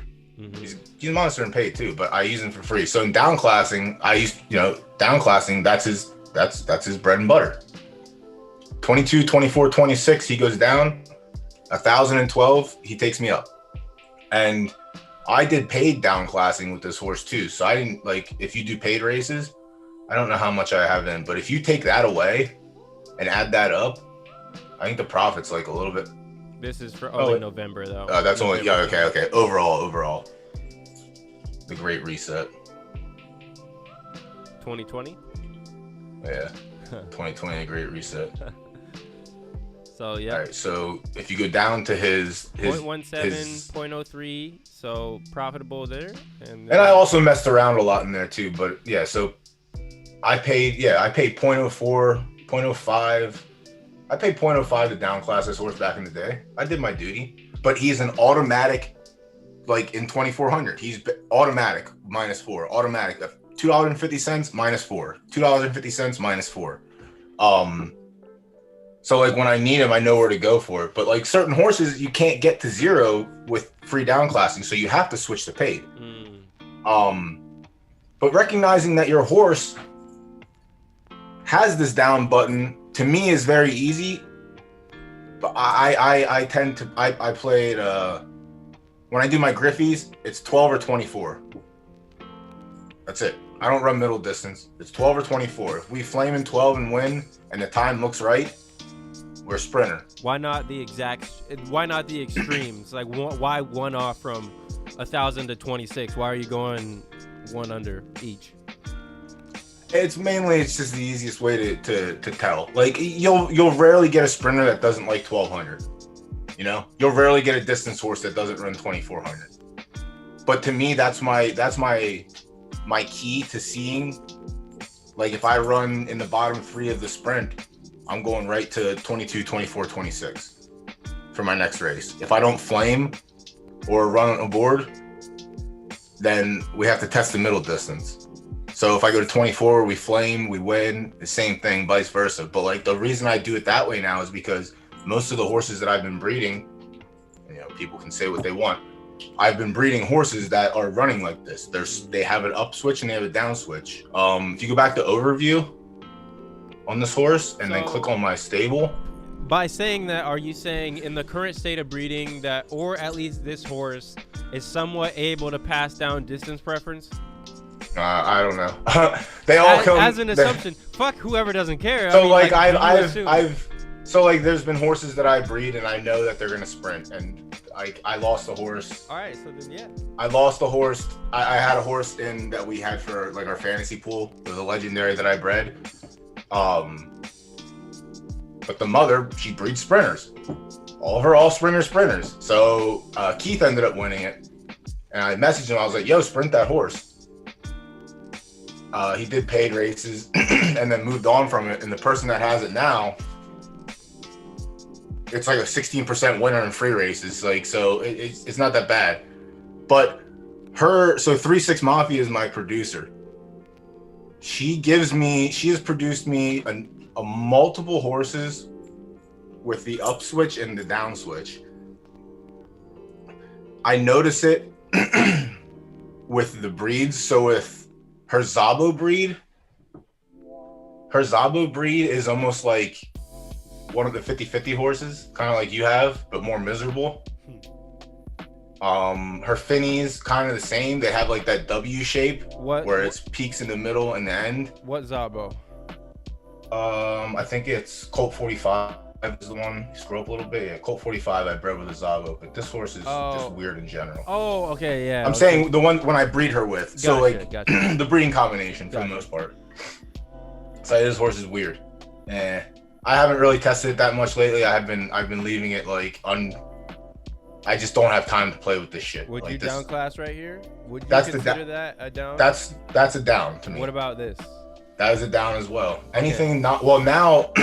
Now the 9 is different. Well, now the down class is different. So evidently it's 7 to 12 now. Mm-hmm. So this horse is a downer. You know what I mean? At the marathon distance. Do you like that 7 to 12? Like it's. I don't know. I haven't, bro. I have not ran any races outside of Discovery. I don't know. I'm just sit back and wait and see what happens. Like I have a couple that I'll qualify for tournaments, you know, because they're worth it. But like, I don't want my horses that I know don't belong in class 1 and class 2 in class 1 and class 2. I just don't want it.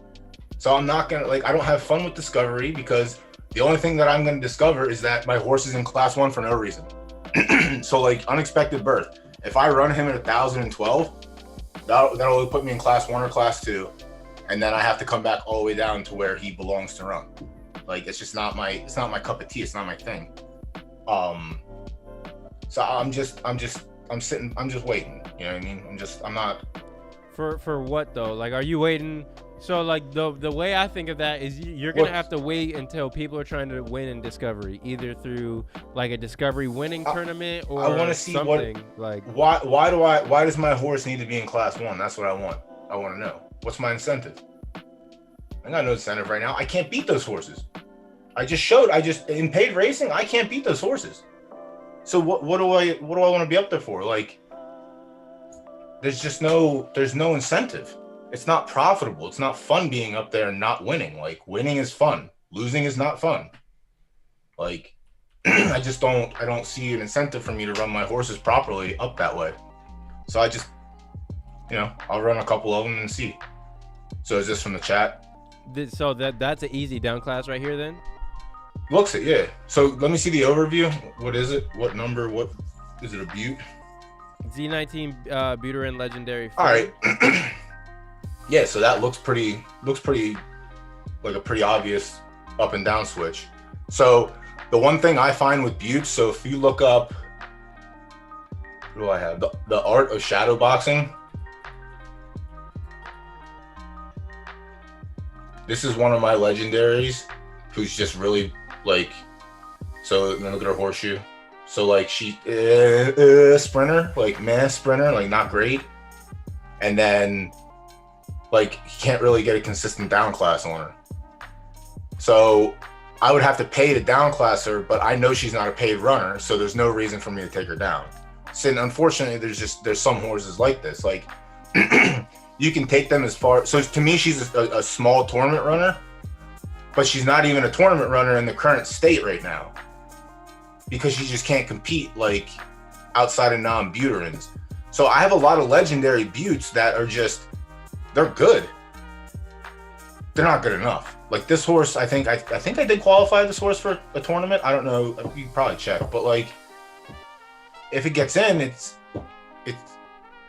not much. It's too heavy. No, this horse hasn't. But I have a handful of these. So click on Gangster of Love, the mother, and then click on her offspring. And this is what I was saying about how you can't tell, but like her offspring, she produces sprinters. Like that's just, you find the trends and you look at them, and if no one would believe you, no one believes you. So the Morning Report, the Pittsburgh Evelyn Frenchette is one of my most recent breeds. This horse is fucking baller. Damn, that's a nice ROI. This horse is baller, but like she qualified easy. Like, yeah, this horse is baller. I love this horse. But so I'm trying to discover her, but like she's. Where do you think I'm gonna end up with this horse? I'm gonna run her races like today, but I'm gonna let you know. I'm pretty sure this horse ends up in Class 2. Yeah, does it belong in Class 2? No worries if you can get out, right? I mean, like, yeah, it might. I haven't tried. It might belong in Class 2 if it can compete there. Like, you got to find that out, right? But so like, it's nice being able to take the elevator down if you have that option. Yeah. So like, here's the other thing: is the reason I haven't really been like racing is I also don't want to continue to up and down class my horses if there's going to be a switch to the breeding algorithm that benefits my horses' performance. The horses that I have now, I know they aren't going to be racers until we have restricted racing, like buttes only, legendary buttes. Like, I know they're just not going to be. I know that. And I'm not going to waste time like continuing to run them to try and win $11 for finishing third in a daily. Like, my time is more valuable than $11, you know? Yeah.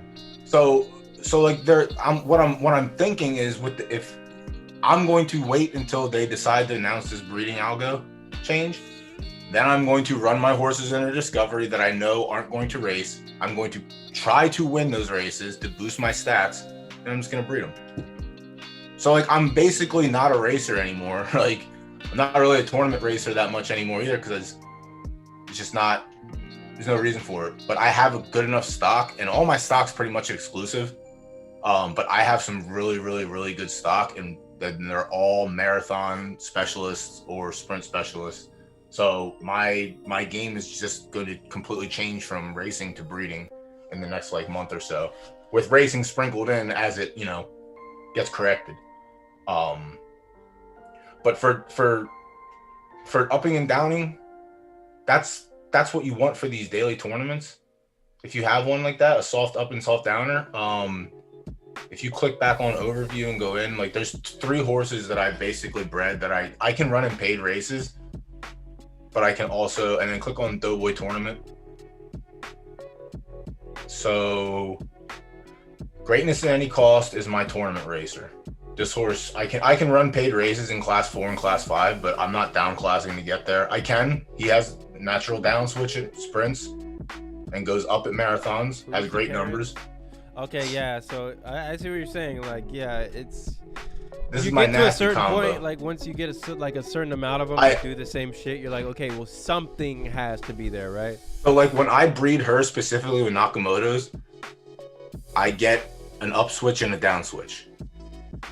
When I breed her with Buterins, I get 50-50 horses. When I breed her with Finnies, I get 50-50 horses. Zabos, I just get a fucking flat line across the whole thing. Like, there's nothing. It's just a flat line. It's the most consistent, inconsistent thing. But yeah, I have found in my learnings that Nakamoto's with buttes will give you an up and a down switch. That's just me personally. I have like Zabo Nakamoto basically give you that, like, starts in the middle. So look at Spicy Nugs. She's still in the same stable. This stable is where my tournament horses, all the horses that were in here for the most part. So yeah. How many stables you got? I just have 3. I have my breeding, my main, and then my tournament. But I don't do anything on my main because there's no reason to. And then my breeding is my breeding. But this horse, so like, this horse is great, but I can't qualify this horse in a tournament. Why? Look at if you go up and filter to tournament only, there's a brick wall allowing me to get past, you know what I mean? Like, 4th. just getting unlucky. I mean, But this horse also doesn't, like you were saying earlier about running 12, 24, and 18, like staying, if you can't win at those distances, there's no reason to try and qualify for the tournament. Right. So like this horse is beautiful at 22, 26. And I just get heartbroken every time. So like you have to look for stuff like that. But this combination, this is Knock and Zabo. And I feel that they give you that nice, like starts at like 5 or 6 and just pushes you up to the left. And you could, like this horse could have a down at 1,000. I did try and down it once and it did run 12. But I haven't tried since then. Coming from it just goes, or I mean, goes deeper. It's not from like 3-6 Mafia, so it's kind of hard to tell. Like, yeah, but Rombauer, if you click on Rombauer, I have 3 of her babies. Stanley, this is Stanley's Z2 mare, but he staked her to me basically. She's nothing. She's not anything special. This is a horse that would get stuck in a class, right? Like this horse is stuck in class 1. Gotcha. Okay. Yeah. Stuck in class 1. So if you click on the ancestry, the last 3 breeds I've done with her, I have been fans of. No, all the way down. Right, so Spicy Nugs, What the F, and The Dice Never Lie are the most recent ones that I did with her. Oh, okay. Spicy Nugs we saw. What the F is another great horse, but comes from a great stallion, which had the extra juice to it. F in the chat is fucking bonkers. Kind of flat, huh? This is from downclassing. This is what I was talking about with downclassing when you get to a certain stage. So all of her downclassing is free in sprints. But when I get to class 4, go to class 3. It's just easier to show than it is to speak about. So class 3 is kind of more clean.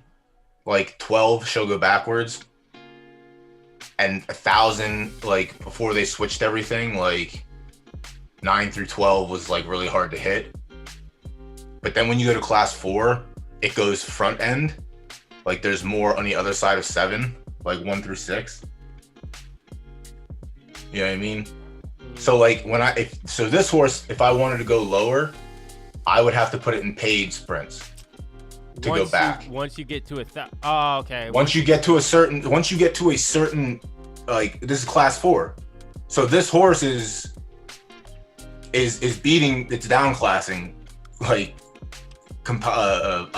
stable mates. You know what I mean? Like it shouldn't be doing that. So that means the fields are too easy. Paid, the fields are tougher. I should be more guaranteed to hit to the back end. So you have to recognize when it's time to switch, essentially, and not waste time. But like this horse, like I was okay getting this horse down in the middle of class 4 at like 30 points, and then running back up into class 2, coming back down in the middle of class 4, running back up into class 2. Recognize when you have to switch up your downclassing strategy from free to paid, because once you get to a certain field, the field is just going to beat you to 12s. So then you got to go against people who are trying to win at that point. Yeah, because once you get down into class 4, pretty much everyone. I mean, you can, if you're using stack knocks, like you can see who's trying to downclass. So if you get in a race with like 6 horses trying to downclass, well, someone has to finish outside. Well, this is back before, I don't know how it is now, but like someone had to finish outside of 9, 10, 11, 12. You know what I mean? And if you were just one of the unlucky ones, like there was a 1 in 3 chance that you were going to be outside of it. But if you do paid, not a lot of people do paid downclassing, even though when you get to class 4 and you're trying to go down further, you kind of have to guarantee that you're going to go back. But it all just comes down to managing your stable too. Like I have a lot of these horses that do this. I've like from 3-6, like I said, she's bred me a bunch that have that up and down switch. But the 2 most recent ones, Greatness at Any Cost, which we already looked at, I followed up and I paired her with another Z2, and it's Failure Is Not an Option. That horse, I haven't tried the down class, and I don't think I'm going to. I think this is, like I said, I was going to wait. I was going to wait for the breeding change, and then just run this horse up and just boom. Damn. It looks solid from the outside. Looks like I ran one. Down. I ran one down. Yeah, that's what you want to see with your one, though. You know. Yeah, I think that was my Griffey. That's what I mean. Like I'm pretty sure that might have been the Griffey. There's a couple I've hit on. Like this one I didn't hit on. Yeah, that was a Griffey. Got 12. Yeah, You're like, all right. Yeah, I'm pretty sure if you look at the race right after that, it goes right to 24, and it's just a W. But yeah, knowing when to see and what distance you need to stay at. But like, I don't like this horse at all. Why? I hate this horse because if you know how we talked about the 50-50, like it's this horse is essentially 50-50 whether it's gonna run, like, you know. All right, so at 22, I have 18 first through seconds and 21 fourth through 12th. With bad odds for me. All free. I did some paid, I think. Okay. But I think they're all fourths. All right, no good. Yeah, maybe no good. Maybe try 22 just to see, because that one looks solid just with free. So like that, and that's the other thing. Like I know I can breed horses of this caliber from my stable. I know I can. But if this new breeding algo is going to be what it's supposed to be, this horse is a distance specialist. It's a marathoner. That's it. Plain and simple. You can see by the chart. It's a distance specialist. And it's a 20, I don't know what the win percentage is on it now, out of 70 races. Like, that's good stats, even though they're free. But like, this horse should produce, you know what I mean? Should. We'll see. Has profit. It's won tournament money. I lost the finals with this horse. I forgot I made the finals with this horse. Son of a bitch. Yeah. Well, no, it was fine. Like I finished 12th in the finals race, but like, yeah, I forgot. Yeah. So I bred this horse, went to the finals, and this is like half sibling to everything in my stable because I don't buy horses. This I breed everything. This is like really what makes me like bullish about the game, because you can't say whatever you're doing right here. Like me, whatever I do is pure fucking luck, right? I just race diamonds, and it's like, hey, whatever, the chips fall where they may. But once you get into this, like, you cannot say this game is not a game of skill. The skills at this point, right? Like, that is a skill, and like for me, like, I'm not doing that just because it's time consuming and like it's a process. Like I would have never thought, be like, hey, you're not gonna be able to go down anymore past this class unless you enter paids, you know? Like I would have never thought of that. So it's nice to see the different perspectives and how some people play the game, right? Because everybody has everyone plays, like I said, I've been preaching it, you know. Everyone plays the game different, and no one's wrong for playing how they play it. You know, if you're having fun, you're having fun. That's on you. I wasn't having fun donating money, so something had to change, and everything changed at that point. That the entire perspective of the game. Like, I'm not here to give money. I'm here to have fun and try and make money. So whether that's cracking down on like your race discipline and who you're running and who you're not running, like that's why I have the tournament stable. These are the horses that are worth running in my stable. So these are the horses that I focus on. 16. And anything new comes over here. Evelyn's not my stable. There's a couple of them that aren't in mine. Like, they were sent to me for the Supercoat thing, but 16 is still a lot to qualify. Like, fuck, I struggle with 9 horses trying to get 5. That number is normally 8, honestly. Okay. So like, still, like, I mean, Pittsburgh Steelers is another one of those horses. Like, this is one of my Butte and Scammer influence too. Like, this horse is like, its down class is inconsistent. Like, I've never seen so much goddamn, like, I have not bred one of these horses yet. Not got you. One Listen, of them. man, whenever you want free lessons, you know you got free lessons from me. You just, whenever I'm off work and you're streaming, and you want to go through shit like this, like, this is why I'm quiet. I sit in the corner. I told you, I move in silence. Make your moves in silence and make them loud when they hit. Like, I don't need to go on Twitter and gloat. I don't sell horses. Like, I'm not ready to sell my horses, but like, if someone came to me and like, I'm looking for a guaranteed winner, like, you're not guaranteed shit, but like, I'm sure I could breed a tournament qualifying like 9-10% winning horse. Like, just I'm sure. Like, I haven't really missed on any of my breeds in the last few months. Like, this is what you should be making content about, because someone's asking in chat, Falcon, he says, you got a breeding guide anywhere, Doughboy? Like, This is whenever I get a chance to talk, you know. You could like, yeah, you could just fucking do that shit and just. You don't even have to say like, hey, this is what I'm doing. You just be like, all right, I'm gonna breed this horse and we're gonna figure it out. It's shown that 3 of these other ones have been distance preference. Here's like, if you just like kind of walk people through how you do it, I think. Yeah, that's why you breed. That's like, my laziness, man. That shit. That's my laziness, and maybe that's why I need you. You know, I need you to show me the ways of the recording and editing shit, because I can't sit and focus on that. I want to, man. Trust me, it's just so much easier. I like the equal partnerships. Like when I did my YouTube videos, I didn't tell him how to do the recording and editing. He told me how to do the cooking. That was perfect. But my mistake there was not learning how to do the recording and editing. You know what I mean? That was my mistake. So that's one thing I have to learn. But no, I mean, I usually stream. I'm gonna start doing more streams by myself with Pony Plug too, or on the Pony Plug channel. I just haven't. I have breeds that need to get done, and I know there's people out there that like do breeding. I don't throw shit at the wall and hope it sticks. Like, I calculate everything. I don't like throwing. It's missed opportunity. I don't like missing a chance. I want to hit every time, so everything I do is calculated. You know. Yeah. And that's how you have to be with a game like this, unfortunately. But breeding guide, I might have.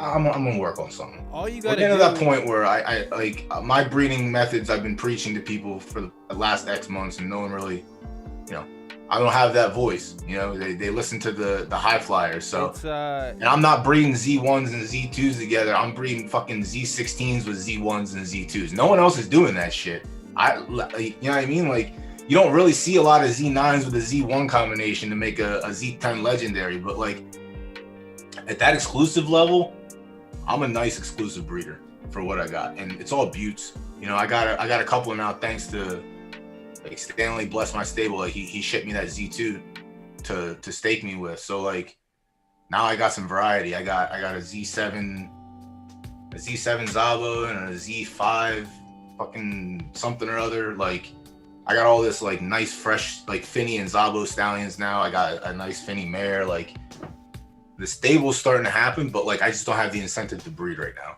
I breed for need. I said that when I was on your show before. I always say that. I'll never just breed to breed. I don't throw darts and hope they stick. Like if I need a horse, I'll breed. You know, if I have a producer like 3/6s, I don't want to miss one of her breeds, so I'll breed and I don't need to run that horse. I'll just let it sit. You know. Gotcha. Yeah, it's just different ways to play. You know, and maybe I'll start doing that. I just have to start doing more solo streams, or like streams with like, you know, I like jumping on with you and doing this because like you don't do the down classing. You have a horse where you got blessed, you know. That's a nice horse to, you know, you didn't fall into it, but like you hit on your first horse. Like that's huge. I didn't hit on my Genesis horses. I didn't hit on my first round of bred horses. My account is still negative on my other one. But when I bred Unexpected Birth, that's when it realized like, all right, I can pay attention to this and we can do more. And then every time I bred that horse, I learned something else.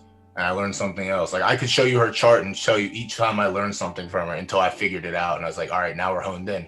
Because it started with throwing her with a Z6 exclusive knock that I had in my stable, just because that's where Unexpected Birth comes from. He's a Z16 Butte mother and a Z6 exclusive knock. But I bred that combination 3 times. 2 out of the 3 I sold the other one after 9 starts. Again, you learn from your mistakes, but that person never ran that horse. I'm trying to get that horse back. Every month I try and buy that horse back, and the person's on a dead account, so it's gone. Yeah, shit gone. Damn. But like I learned, like I put her with Buttes. I didn't like it, so I went with Finny. I didn't like it. I went with this. And you see in the progression where I finally end up is I know what I can do now. Right. I just, you know. Got it, man. Like you got it set, and you said it right. Like everybody's playing a different game, but all it really takes is one horse for your whole game to change. Now, when we go to the content creation side, all you really have to do, like I know what I would want to watch, and I know like it is hard to make the videos on demand. That's why I just stream, right? Because all you got to do that's what I'm gonna start doing. You just go live. I have to get the go. Yeah, I like structure. I really love structure when it comes to doing like, you know, when we play in stable duels or on Tuesdays, or like when we do our like tournaments on Friday nights for like community and stuff like that. I like to have structure to those things. I don't like to just have like people up and then just shit is hitting the fan left and right and everyone's trying to talk over everyone. I don't really, you know, and you know Zook, you know, it's hard to get a word or two in with him, but yeah, when I talk, you know, listen. That's all it comes down to. But yeah, no, I want to start doing more breeding stuff, because that's where I think I already know how to race. I know how to determine whether I have a racer or not. I'm solid at breeding. I don't care. Fuck what you heard. You know what I mean? Like, I'm solid at breeding. I don't have the stock that everyone else has, but do you give me the keys to arbitrage, or give me the keys to any of these big stables? I'll show you how to produce some monsters. You know. I do it on a smaller level that can compete with these monsters. I have the recipes because I found what works for me. Yeah. And I found the way to get, you know, a good fucking horse out of breeding. You have anything that's ready to breed in your stable? I think I have a few, but like I'm kind of like you right now. Like I just breed for me. Have a need. Yeah, like I don't. I need to start doing. I talked to MJ about potentially doing some breeding, because like I've had people reach out to me for my opinions on breeding, because I don't use tools. I don't use the Zedge. I don't use blood tool. I don't give a shit about base ability. I don't care about any of that. There's only one thing that matters to me, on one thing only: offspring chart. That's it. That's all I look at. But yeah, I just need to talk and have those things like archived so people can go back and look. That's what it comes down to. Once you go live, like that's the one thing I love about live streaming, is because you can say, all right, boom, like you can just self-direct it. You'd be like, all right, you hit, while you're already streaming, right, you hit the start record button and you say, all right, we're gonna talk about downclassing, right? That whole segment you do on your live stream, once you're done, you hit stop recording at the end while the stream's still going. That's a standalone video you can post on YouTube, right? So then you got your live stream, but then you also just shot a video on demand while you were streaming. So it's like, that's really what I try and do, is just notice when you're going to talk about a subject, downclassing or breeding, just hit record while you're streaming and then post those as standalones. Yeah, all that makes sense. Yeah, that's how you do it, man. But I got donkey brains, dog. I'm not that tech savvy, but I will learn it because I know there's people out there that, like, I get DMs. Like, you hooked me up with homeboy the other day. You know, he came to you for breeding questions. You told him, I don't know shit about breeding. You sent him to me. I talked to him. Last night we had a nice little discussion, and he came out with knowledge that he didn't have, and that might help him out, because he already is breeding horses that are good, and he's doing the right thing. He just doesn't know it. But now that it was brought to his attention that someone else does it that way, now he knows. Now he knows not to go off that path. He knows which recipe to use for the next time for success. So, like, the smaller stables, they reach out to these bigger middle tier stables, and they don't often get answered. I'll answer anybody who has a question for me. I don't give a fuck. I'm not too big or too small for anyone. I don't give a shit. I'm a normal, everyday grinder. So if I'm doing something that interests you and you want to know about it, drop me a line. I'm always down to talk. You know, I prefer doing.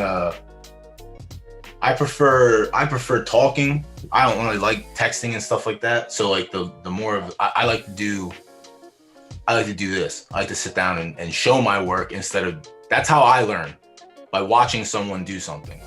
That's how I learn how to do things. So like for me, when I teach people or try to explain something, I'd rather show them than just like sit there in a Twitter inbox and be like, yeah, you want to look for this, this, and this. Well, reading that, it sounds easy, but then when you go to look for it, like, it's not really easy. So yeah, I think doing more of these, especially now that the game's gonna come around, and this is, you know, this is a racing game, they say, but this is a breeding game.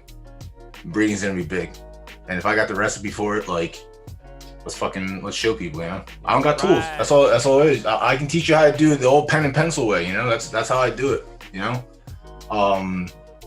Falcon Lord, yeah, I don't have a channel. We're getting there. I stream on Pony Plug with the Zook and them during the week, but I'm gonna start doing solo streams every once in a while. Best thing I can do is say follow me on Twitter for that at @senior_mex. I'll type it out here. You see what 530 Rant said? What happened? He asked, So yeah, guys, go follow Doughboy on Twitter, Senor SENOR_MEX. And then 530 asks, when breeding buttes and knocks, does it matter which one is the stallion and which is the mare? So for my situation, I have the mare. It varies. Damn, see, this is another thing. Like, I'm trying to think of a way to. I look, because in my situation, I don't have any producing stallions. So put it this way: when I found out who my mares were that produced, that's all I focused on. I just focused on making good offspring with them. Her offspring, I've never bred. So I have a ton of exclusive stallions that have never been bred. So I don't really like look for that. I don't have males that I look to pair with females. I have mares that I pair with I have mares that I pair with stallions. So for me, it's easy. I know my mare is gonna produce. So now I want to pair it with a producing male. I know that if I pair my mare with an average stallion, look up, it fucking explaining stuff so dumb. Go back to 3.6, and look at her chart for me, her offspring chart. So we'll scroll down a little bit. So expected results is gone, unexpected journey done, testing my gangster. So testing my gangster, hold on, sipping, I'm talking to myself here, you're good. I'm talking to myself out loud. So if you click on, I got 5 on it. All right. She's the same. She's up and down switch. It's just ugly because I don't pay to down class her. Solaris Wreckage, the father of this horse. Click on that. Crimson. All right. Not bad from Crimson. Yeah, I reached out. Look at that ancestry. Not a bad runner. That's a nice runner. So after the breeding update, he might get juiced a little bit. But this is whatever. So if you scroll down, from the outside looking in, that looks like shit. But is that it has a down class and an up class that where it evens out? Like, Solaris Record isn't that good of a producer. So like Twisted Bliss from Painted Ponies, majority of that chart comes from this horse. If you scroll down, after this, you can check it out. 28 wins. So I think this horse has like 20 offspring or something, but 5 of them have the majority of that juice. So, yeah, just not a good producer, right? So like, this is what I look at. I didn't know this beforehand. He didn't have all these offspring. There was only about 6 of them when I bred with him, and they were not good. And he's still not consistent. Like, that's not a consistent enough chart for me. Like I was telling homeboy yesterday, like if a stallion has 20 offspring and 4 of them have a 10% win rate or higher, and the rest of them are under 6%, I'm skipping that. I'm not fucking with that. That's not worth it to me. 3 and 20 is not that's not good odds. That's not good return. That's nothing. Like, I don't like that at all. So my mare I put with a bad stallion, and I got 5 on it, who is currently, I stopped running, but can run up to class 3 and be an 11% winner. But I ran this horse like a Munson in between paid and free. Like free racing, this horse was strictly a paid racer until free racing mattered, and then free racing, like, I kind of messed up his chart a little bit. But like, when I put my producing mare with a dog shit stallion, this is what I get. I get a 10% ugly chart horse. All right.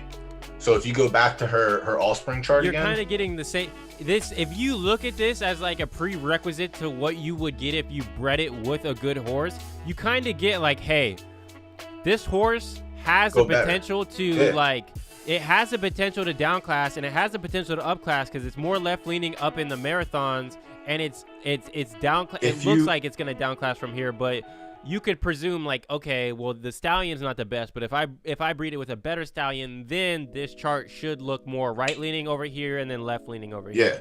So if you do that, put that on free races only. Well, yeah, on free it's a different. It actually looks like a U when you put it on free and pay, because paid was all over the place back in, and that was back during, like, I was running that horse during the cowboy days. But yeah, 1,000 meters, the 1,000 meters is fucking profitable, which is, it won a paid race. It won one paid, it was one of the paid free races that had like a $15 pot or something back in the day. But like randomly just won. But like, it's a down class.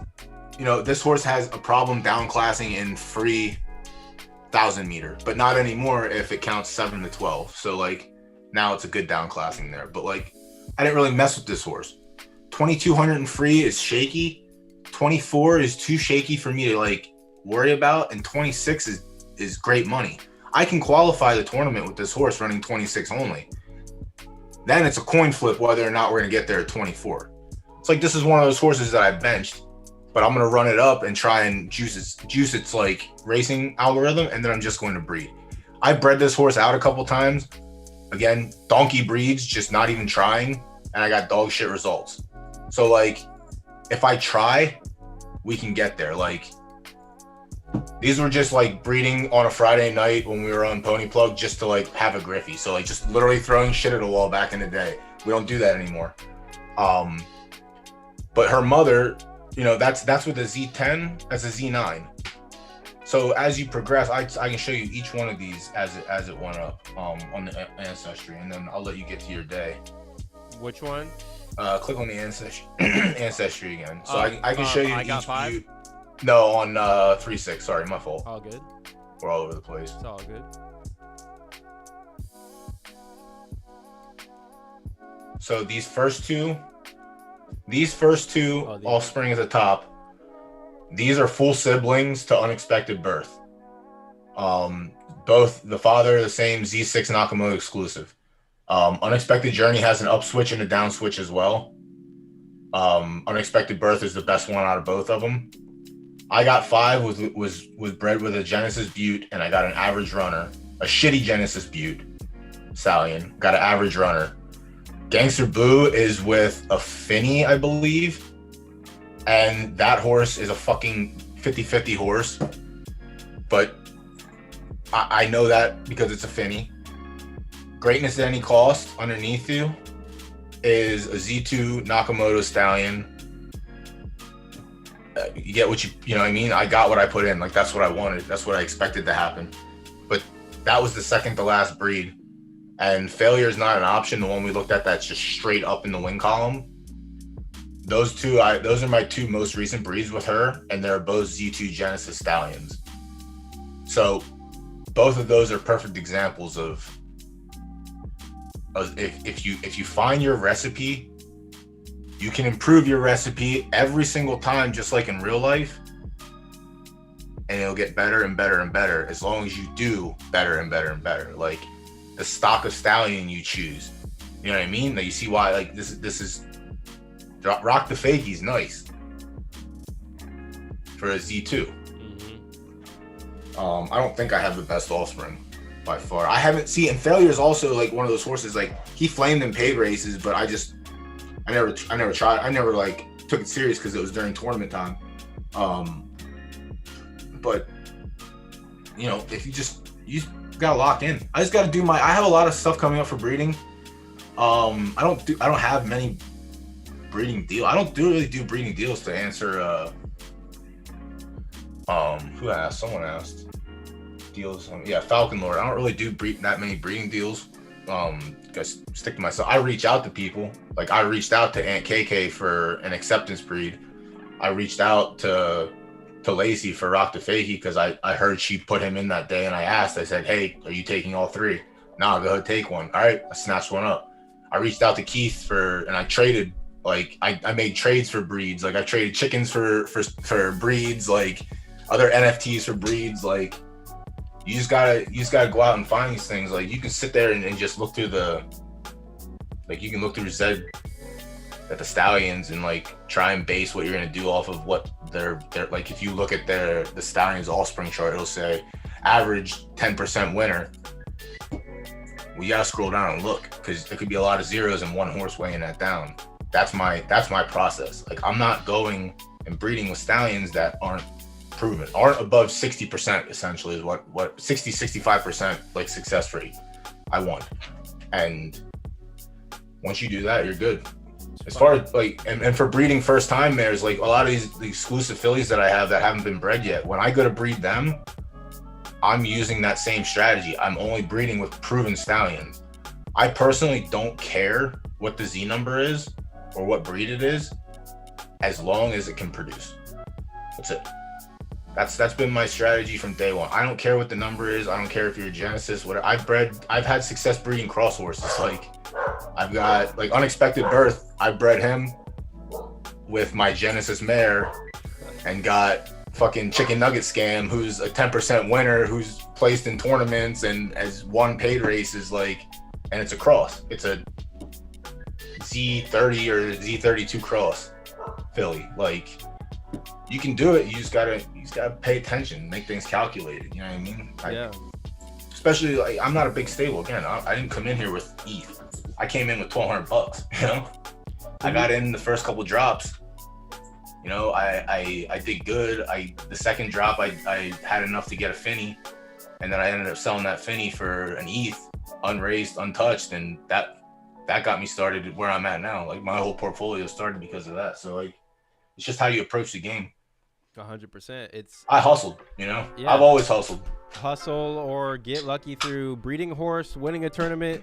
So there's ways to make money in this game to up your stable, and then if you really find your niche, like you found your niche of how you approach this game day to day or month to month through breeding, and once you find that, drill down on it.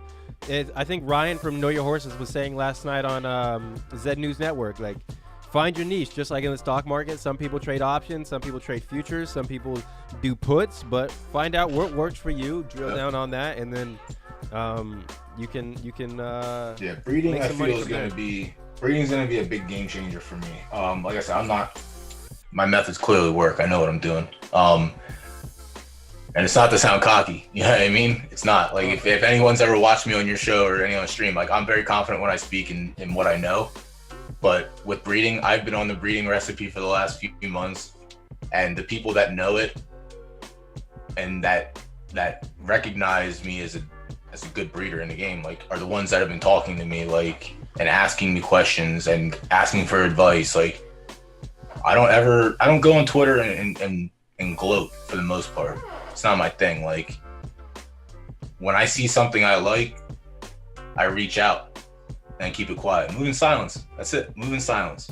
And be wary of snakes and tall grass. Like lasagna, baby.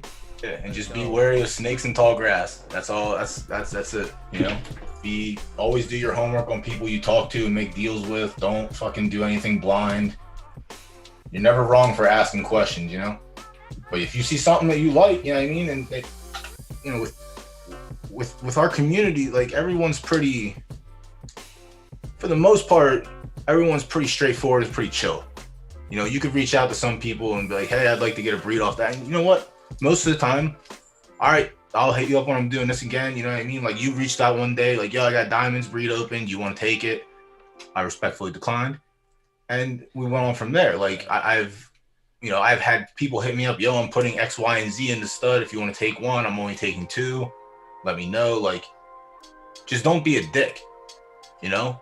And if you can offer a helping hand, you know, when people are struggling, you know, I don't really talk out on Twitter. And when I offer my advice, most of the time I just do it behind closed doors, because I would rather just have people not get critiqued for asking certain people in the community for their information, you know? But yeah, you know, just, you gotta make these relationships, you gotta make them work. I wouldn't be up on this stream right now if I wasn't chill with Jared, you know what I mean? Like, just be real, don't be fake, come correct. Yeah, for real. That's it. Medina Spirits was DQ'd from the Kentucky Derby. Yeah, year leader, that doesn't matter. The whole last year of racing is just a scam. The great reset of 2020. We don't acknowledge that anymore. Yeah, man. But yeah, I'm gonna work on the stream. I'll reach out to you. I know you don't really, like you said, you don't do a lot of breeding. You're more of a racing, but like, I know you have stable, like you have some nice ones in there that can get bred out. But we'll do some shit. You know, I have a bunch of stallions that, like I said, I have a bunch of exclusive stallions that I need to test out. But I'm gonna wait until after the update because they're good racers, and I don't want to. I'm not wasting a breed. I'm not wasting bullets. You know what I mean? I feel you on that. Yeah, I'm gonna wait as well, but it's gonna be interesting, man. I'm excited. I just like with anybody, right? We hope they don't fuck it up. We hope we don't have any glitch horses, and if they get it right, man, it's gonna get. Listen, at this point, if we have glitch horses, you know what I mean. Eventually we're gonna get to a point where we're gonna have horses that are like Roid Rager. You know what I mean? Like, we'll get there enough. We have good ones now but they're just not. I feel like if Roid Rager was released now in this climate, he wouldn't have won 11 in a row. I don't think. Back then, you gotta remember the platform was different. Like, when he came out, the platform was maybe, that was the first round of breeding, maybe 40,000 horses. No, less probably.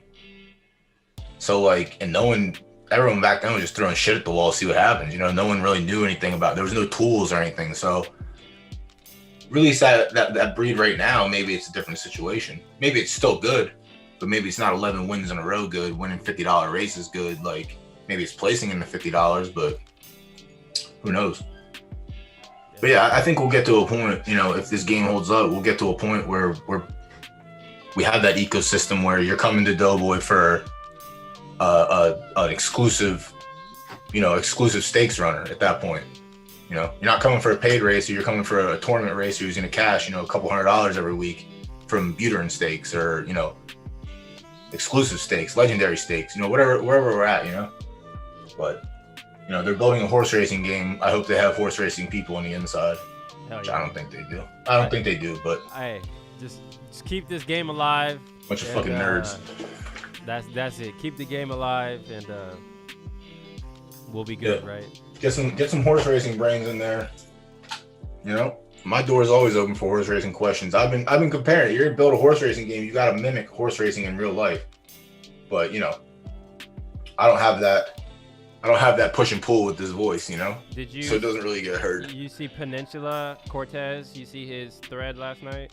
I did, but he's also coming. That's European racing. It's different. You know, it sounded nice. I was like, it is, yeah. I like everything you said. Yeah, I mean, the European racing compared to North American racing, the formats are two completely different formats. I think that Zed could grow from focusing on the North American system with you know, people they want an open class system, but you have to have a way for that, and having restricted races in open classes is a way to do that. So, in my opinion. You said restricted what? Restricted races. So buttes only, exclusives only, exclusive Buterins only, exclusive this only, like not Z1s and Z17s running together and shit like that, you know? I think there's ways. We'll get there. Yeah. Honestly, I mean, there's no reason why we can't, you know? Like I said, I'm not a voice on Twitter. I'm not going to tag these people and tell them what they need to do. You know what I mean? Like, I can speak out on the stream. Again, I speak out about, speak about breeding. People listen. You know what I mean? You have people in here interested about downclassing. I'll speak about that. I know about it. I do it myself. I didn't before, but when I realized I had a horse that could do it, and there was no reason for me to waste money in class 1, I took 2 weeks off and went from 96 points down to 0. So, and I figured out my horse and I made it profitable. So it's, don't rely on everyone's opinions. You got to do your own research too. It's always just nice to watch people's process too. So that way, like, if you don't like something they do, you can learn from something they did. Like, you don't have to do exactly how I did it, but you can learn something that you didn't know before. The best way to learn is watch what other people do and formulate your own opinion or your own thesis off of that and work from there, right? Yeah, exactly. Like, I like what he does. I like what Dan Shan. I like what PK does. I like what Doughboy does. Let me take a little piece. You just take a little bit from each one. That's it. That's how it is. Make a salad. Yo, you got chickens or nah? You weren't here for that, were you? Nah, I sold out of everything that's not Zed, bro. I'm a Zed man. You're a lunatic. You're a lunatic. Like the NFT, the general NFT space, but play to earn. Yeah. Like, I just realized like Zed is just fucking so far ahead of everybody. I mean, listen, I was racing some paid races today, scooping some money. You know what I mean? I was winning some pots. We were all over there. Dirt Legs was over there. I was on the stream today. Dirt Legs was chilling in there. Chicken Knowles was in there racing. Like, we were having a good old time over there. But yeah, it's just funny. You get a taste of it. And I was telling people because they already have terrain implemented when they're racing. So they already have different surfaces implemented. So you know what I mean? Your chicken likes this surface, doesn't like this surface. Like, so it kind of is giving me a taste of what's to come, essentially, for Zed. If they ever, if we ever get to the surface change and shit like that, and it's fucked. I'll tell you right now. I ran one of my chickens in a flat race, flat speed, like normal track. Ran second, and I said, all right, let me try it in this rough terrain, 12th. All right, so now we gotta learn from, like, it's crazy. It's kind of how it was. It's kind of how it's gonna be, but that's what's dope about these all, like, the different games is if you have a diamonds caliber chicken, right? Like, then you're like, you can just drill down on that and make your money from that game, and then do whatever you want with those profits. That's what's awesome about these play to earn games is people can do whatever, right? They can pull a good chicken, pull a good Red Village champion, a good Riot Racer driver or car. Once you have that, then you are like unique in that game that you can play the game differently than other people, and it gets really fun from that point. Yeah, absolutely. Yeah, it was a good time. Definitely gonna hammer down some of those betas again. That was a nice little stream. But yeah, everything was. I try. It's hard to explain when I was texting, but yeah, it went. It was a 4-hour session and went good for 3 hours and 45 minutes, and then something happened. They stopped beta, made an announcement, and then that was it. But they've been doing 8-hour sessions, 5-hour sessions pretty successfully. So it's nice to see a game come along and see me more things to do. But yeah. Definitely gonna work on the solo breeding stream and just fucking talk my shit, Just do what you're doing, and then I have you come over and hang out. Just fucking talk about it, and then it gets easier over time. But as you're talking about something, you'll be like, oh, this can be a standalone video. All I have to do is just clip this out and then post it. Yeah, that's the hard part, is knowing when to do that. Because talking about shit, I could talk for hours on shit. Like, talking about breeding methods and shit like that. Like I said before, things that interest me, I'll just go on about, and because I like talking about things that interest me. So knowing when to clip them is the main issue. But we'll figure out. You can only learn by, you gotta walk before you, or crawl before you walk. 100%. So we'll get there. We'll figure it out. But yeah, I'm gonna start working on that. So yeah, on Twitter, anyone has questions, you know where to hit me up. Discord, I'm in there too, in the Pony Plug Discord. If not, you'll find me. I'll be away. You got anything else? I'm about to just go roll up some vitamins right now, and yeah, I'm gonna have my vitamins real quick, and then I'm gonna go do some laundry. Back to work tomorrow. Hoping to get that done with fast. And then we got stable duels tomorrow, and then I'm probably gonna jump live for some tour. Are you going on live for any tournament coverage this week? No. I think other people, like, I just stick to my normal schedule, I'm just gonna rock with this. Since they changed the time, I'm not gonna change my schedule just because I like this time slot. So, yeah, I think if I do, I know Lacey posted that. I think she does like the cut line sweat, and then I have to time it up. But yeah, I'm gonna try and cover tournaments every day. There you go. I'm gonna try. Yeah, it's only an hour and a half. Like, if I start at 7:30, if I start at 7, that's the start of the semifinals. I don't really need to cover the quarters, but I like to cover shit. But also personal time and everything else. So like the semis and the finals is like 7 to 8:30, I think. So I'm gonna try and do that every day. Try to anyway. And the days that I'm not on, hopefully Zook's back from vacation, and if not, it is what it is.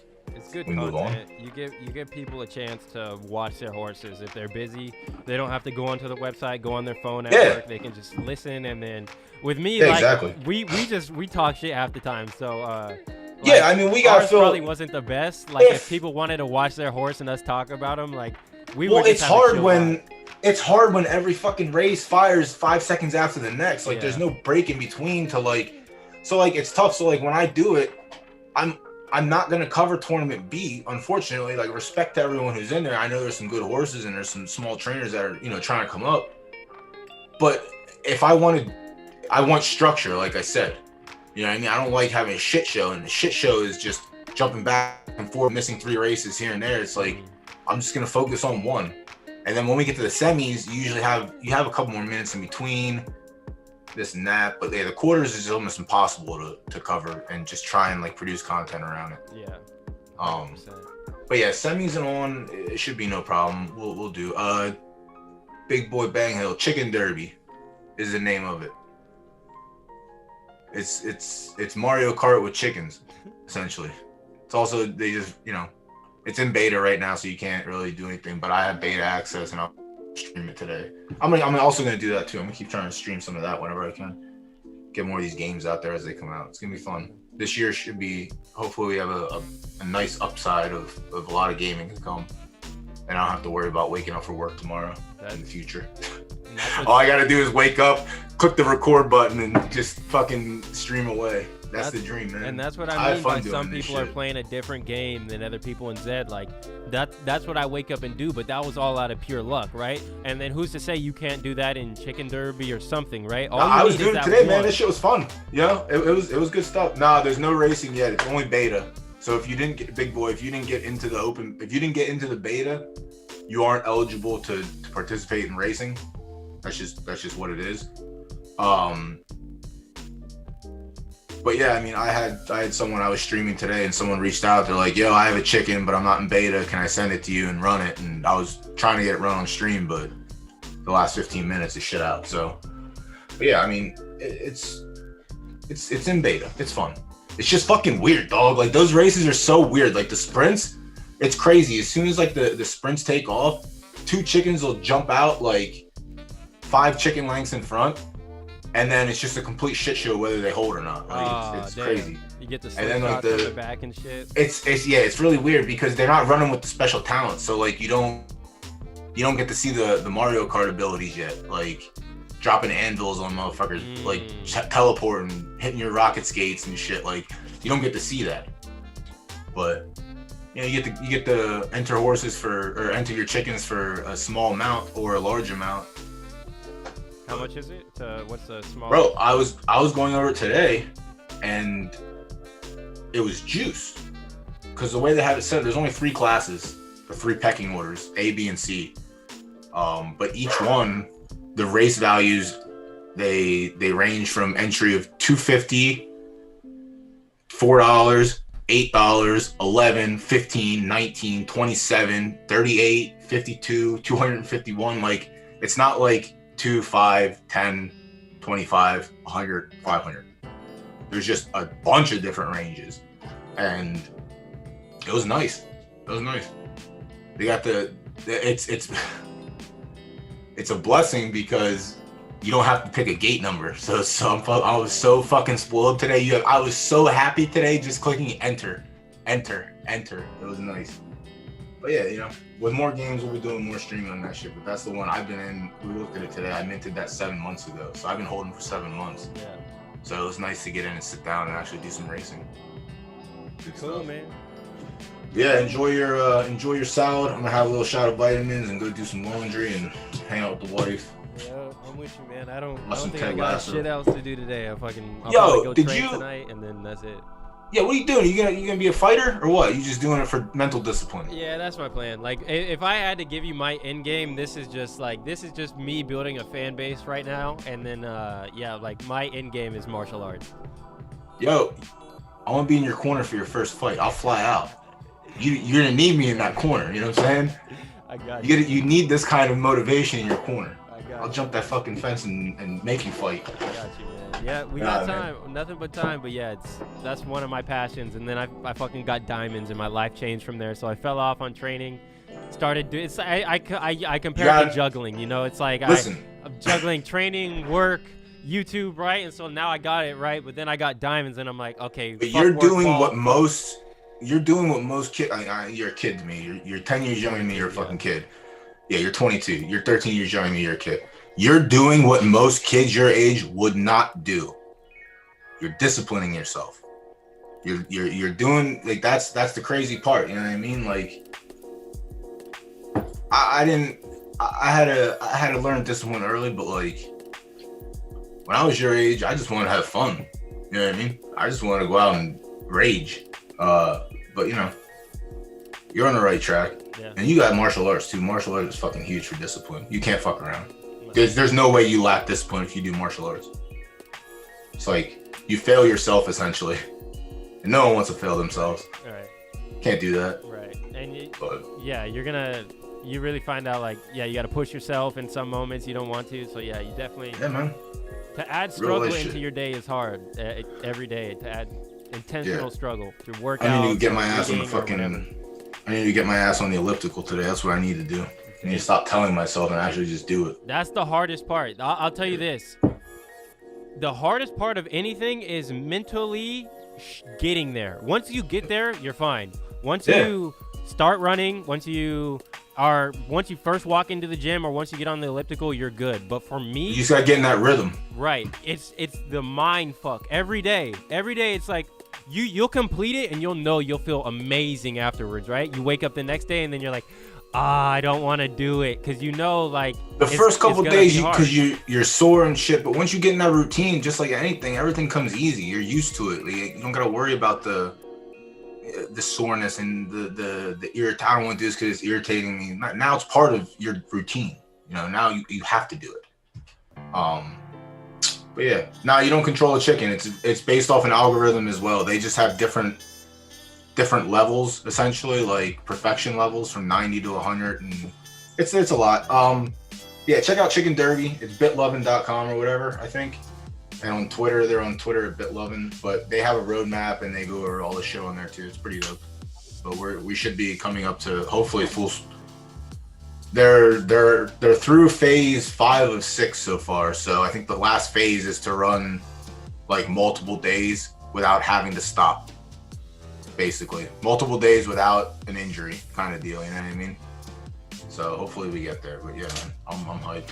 Thanks for having me on. Yeah, dude. When I go live, I'll try and I'm gonna communicate with you, because you know the racing side. We'll get you on the breeding side too. Let's go. Yeah, I need that. The breeding and the downclassing and we can do some too if you want to hop up on whenever you have a day off or something. Listen, man, whenever you'll have me, whatever. Whenever you have me, I'll be there. My work days have been ending at 1. I knew that normally we get home at 1:30, and that's like right in the middle of your stream most of the time. But yeah, any days I get kicked out early and you're not doing like a special strike, like when you don't have guests up or whatever, I'll hit you up. I'll come up. I'm always down to come up. You're always welcome to come up on our stream too. I know we're 3 hours apart for the most part. 2 hours. What time is it there? You got 1 o'clock? 12. Yeah, so it's 3 o'clock here. So we're 3 hour difference. But yeah, we'll work something out, man. I always like working with you. Yeah, man. 100%. Listen, man, real people have, real people fun. Real recognize real, bro. Yeah. We don't need to sit up here and sugarcoat. Hey, it is what it is, man. But all right, homie, appreciate it. Thank you for having me up. Chat, take it easy. You got any questions? At @senior_mex on Twitter, and then in Discord, just find me in Pony Plug. I'm there. All right, dog. I'm also in Zombies as well. I'm in a couple of Discords, but yeah. Podium tournament coming up soon for Zombies, so if you guys got that shit, make sure you get in there. Yeah, did you get a team for that or no? No, if I win that, I'm gonna sell. I've said, I'm That's Zed fine. Maxi right now. Zed Maxi only. That's crazy. Got to diversify that portfolio. You can't be caught with a sinking ship. Diversifying is choosing. Gotta make sure you have a jetpack so you can get off safely. I'm gonna choose the biggest winner. I think Zed is the biggest winner. It has potential. I'm not gonna give that. It has potential. We got a ways to go though, homie. We got a ways to go. I think it's gonna be bumping the roads. It's gonna be like people that held Bitcoin to 69K, right? Someone new coming in will be like, "Wow, you're so lucky you bought Bitcoin at 2,000." They're like, "Bro, I've seen this shit go from 17 to 5 to 10 to 6, and like, you gotta ride the peaks and valleys, right?" Yeah, for sure. I'm diversified though. I'm a gamer and I like I can't walk into Baskin Robbins and say, "Let me get plain vanilla." I need a scoop of everything. All right, I need to taste the world. I need to taste the rainbow. You know what I'm saying? I like that. But yeah, for sure. Thanks for having me on. We'll do more of this. I like chilling with you. It's good stuff. Good I have fun. All right, bro. Take it easy, homie. Later, chat. Have a good one. All right, guys. That's it. We're gonna bounce out. Appreciate you guys for tuning in. Shout out to Doughboy. If you guys want to follow Doughboy at Senor_Mex, SENOR_Mex. And that's it. I appreciate you guys tuning in. Everybody that's still in here, let's see who we got. 530, Falcon, Big Boy, Chicago, all the homies. I appreciate you guys. I'm about to go kick it. I'm going to go to the gym tonight. That's really what I do. I do this shit in the mornings, and then I go train 5:30 to 9:30, and yeah, we'll be back tomorrow. So I appreciate you guys tuning in. I appreciate all the support as always. If you guys watched it all the way, hit the like button, hit subscribe, turn the bell notification on so you get notifications. You guys all have a good day. I'll catch you guys tomorrow. Peace.